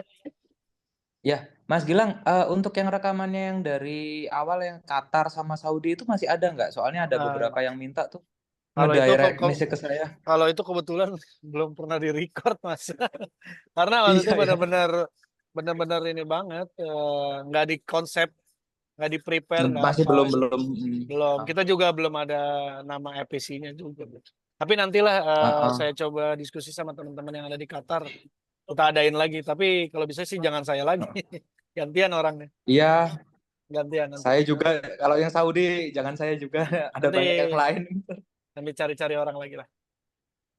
Mm-mm, mm-mm. Oke, Ada mungkin yang DM sebelum saya barusan. aja bang, apa? Arnas lah suruh Arnas. Oke, siap. berapa? Arnas Dua. nanti saya undang. Usul Arnas. dong, Mas Gilang. Yuk. Bagus nih dari Jepang, benua Asia, Middle East, Eropa, udah UK sama. Gimana kalau yang lain, Amerika misalnya gitu? Boleh, boleh. Memang akan semuanya sebenarnya Pak. Cuman ya orangnya kita lagi cari Benar. juga sih yang apa lagi. Makanya kan di setiap registrasi itu minta tulis bersedia nggak jadi speaker dan lokasi kerjanya sekarang saat ini di mana. Nah, setelah dia tulis bersedia, itu biasanya saya profiling. Lihat profilingnya dia ada experience di US nggak atau di mana gitu. Cuman sejauh ini yang US belum ada lagi. Tapi Oke, sambil cari-cari sih, Pak. iya, makasih Mas. Oke. Mungkin Iya, sebelum closing sebagai kita informasi juga. buka apa videonya nanti sambil dibuka videonya. Oh iya, sebelum ini Mas, closing dulu. Informasi aja buat teman-teman di sini. Jadi untuk yang sharing session tiap negara ini, planning kita untuk Jepang ini nanti next week ya, atau itu bakalan diganti untuk yang kemarin kita bicarain bahwa ada sharing session sendiri untuk Khusus. switch karir sama itu Interview. apa CV. interview beda CV sama portofolio. Jadi rencana kita mau kita bikin switch kayak gitu. Jadi sharing session terus mengenai negara, terus sharing session mengenai technical things kayak gitu-gitu sih. Iya. Dan rencananya sih saya sama Mas Gilang pengennya dibikin 2 minggu sekali ya. Takutnya ngeganggu ya Mas Gilang. Mas Gilang ya. Betul. Ya nantilah diatur lagi waktunya. Gitu ya teman-teman. Jadi topiknya lebih spesifik lagi, preparation CV sama interview. Nah, nanti untuk speakernya ya kita coba datangin juga nanti siapa yang bisa nge-review langsung lah, bahkan kita ambil use case-nya misalkan CV-nya siapa, kita lihat, kita review bareng-bareng gitu. Jadi teman-teman yang lain bisa langsung lihat kurangnya di mana sih si CV-nya ini. Kayak gitu. Iya, oke. Oke, mungkin sebelum closing saya ucapin terima kasih dulu buat Mas Goni, buat Mas Adrianto Sama-sama, yang ada Mas. di Jepang. Sukses terus buat karirnya di sana, sehat-sehat. Semoga banyak yang terinspirasi nih dari diskusi kita hari ini, ngobrol-ngobrol santai hari ini. Mudah-mudahan memang benar yang ada lagi offering atau lagi proses rekrutasi nih ke Jepang. Jadi biar bisa ada Amin, teman. amin, amin. Thank you juga buat Kontak-kontak ya. Mas Dito yang udah jadi host hari ini. Thank you banget. Mungkin sebelum closing kita coba show videonya biar di capture. Biar kita tahu nih orang-orangnya yang mana ya. Oh, ada Pak Reynold juga ini ternyata ya. Halo Pak Reynold. Pak Sanul juga. Izin tak capture. Muka baru bangun tidur nih, Mas. Oh, iya nih. Udah lapar nih, udah jam makan siang di sini. Iya, benar. Oke, sudah. Izin kita tutup. Terima kasih semuanya. Saya tutup. Assalamualaikum warahmatullahi wabarakatuh. Sehat-sehat semua. Waalaikumsalam warahmatullahi Waalaikumsalam Waalaikumsalam warahmatullahi wabarakatuh. Terima kasih. Terima kasih Terima semua. kasih.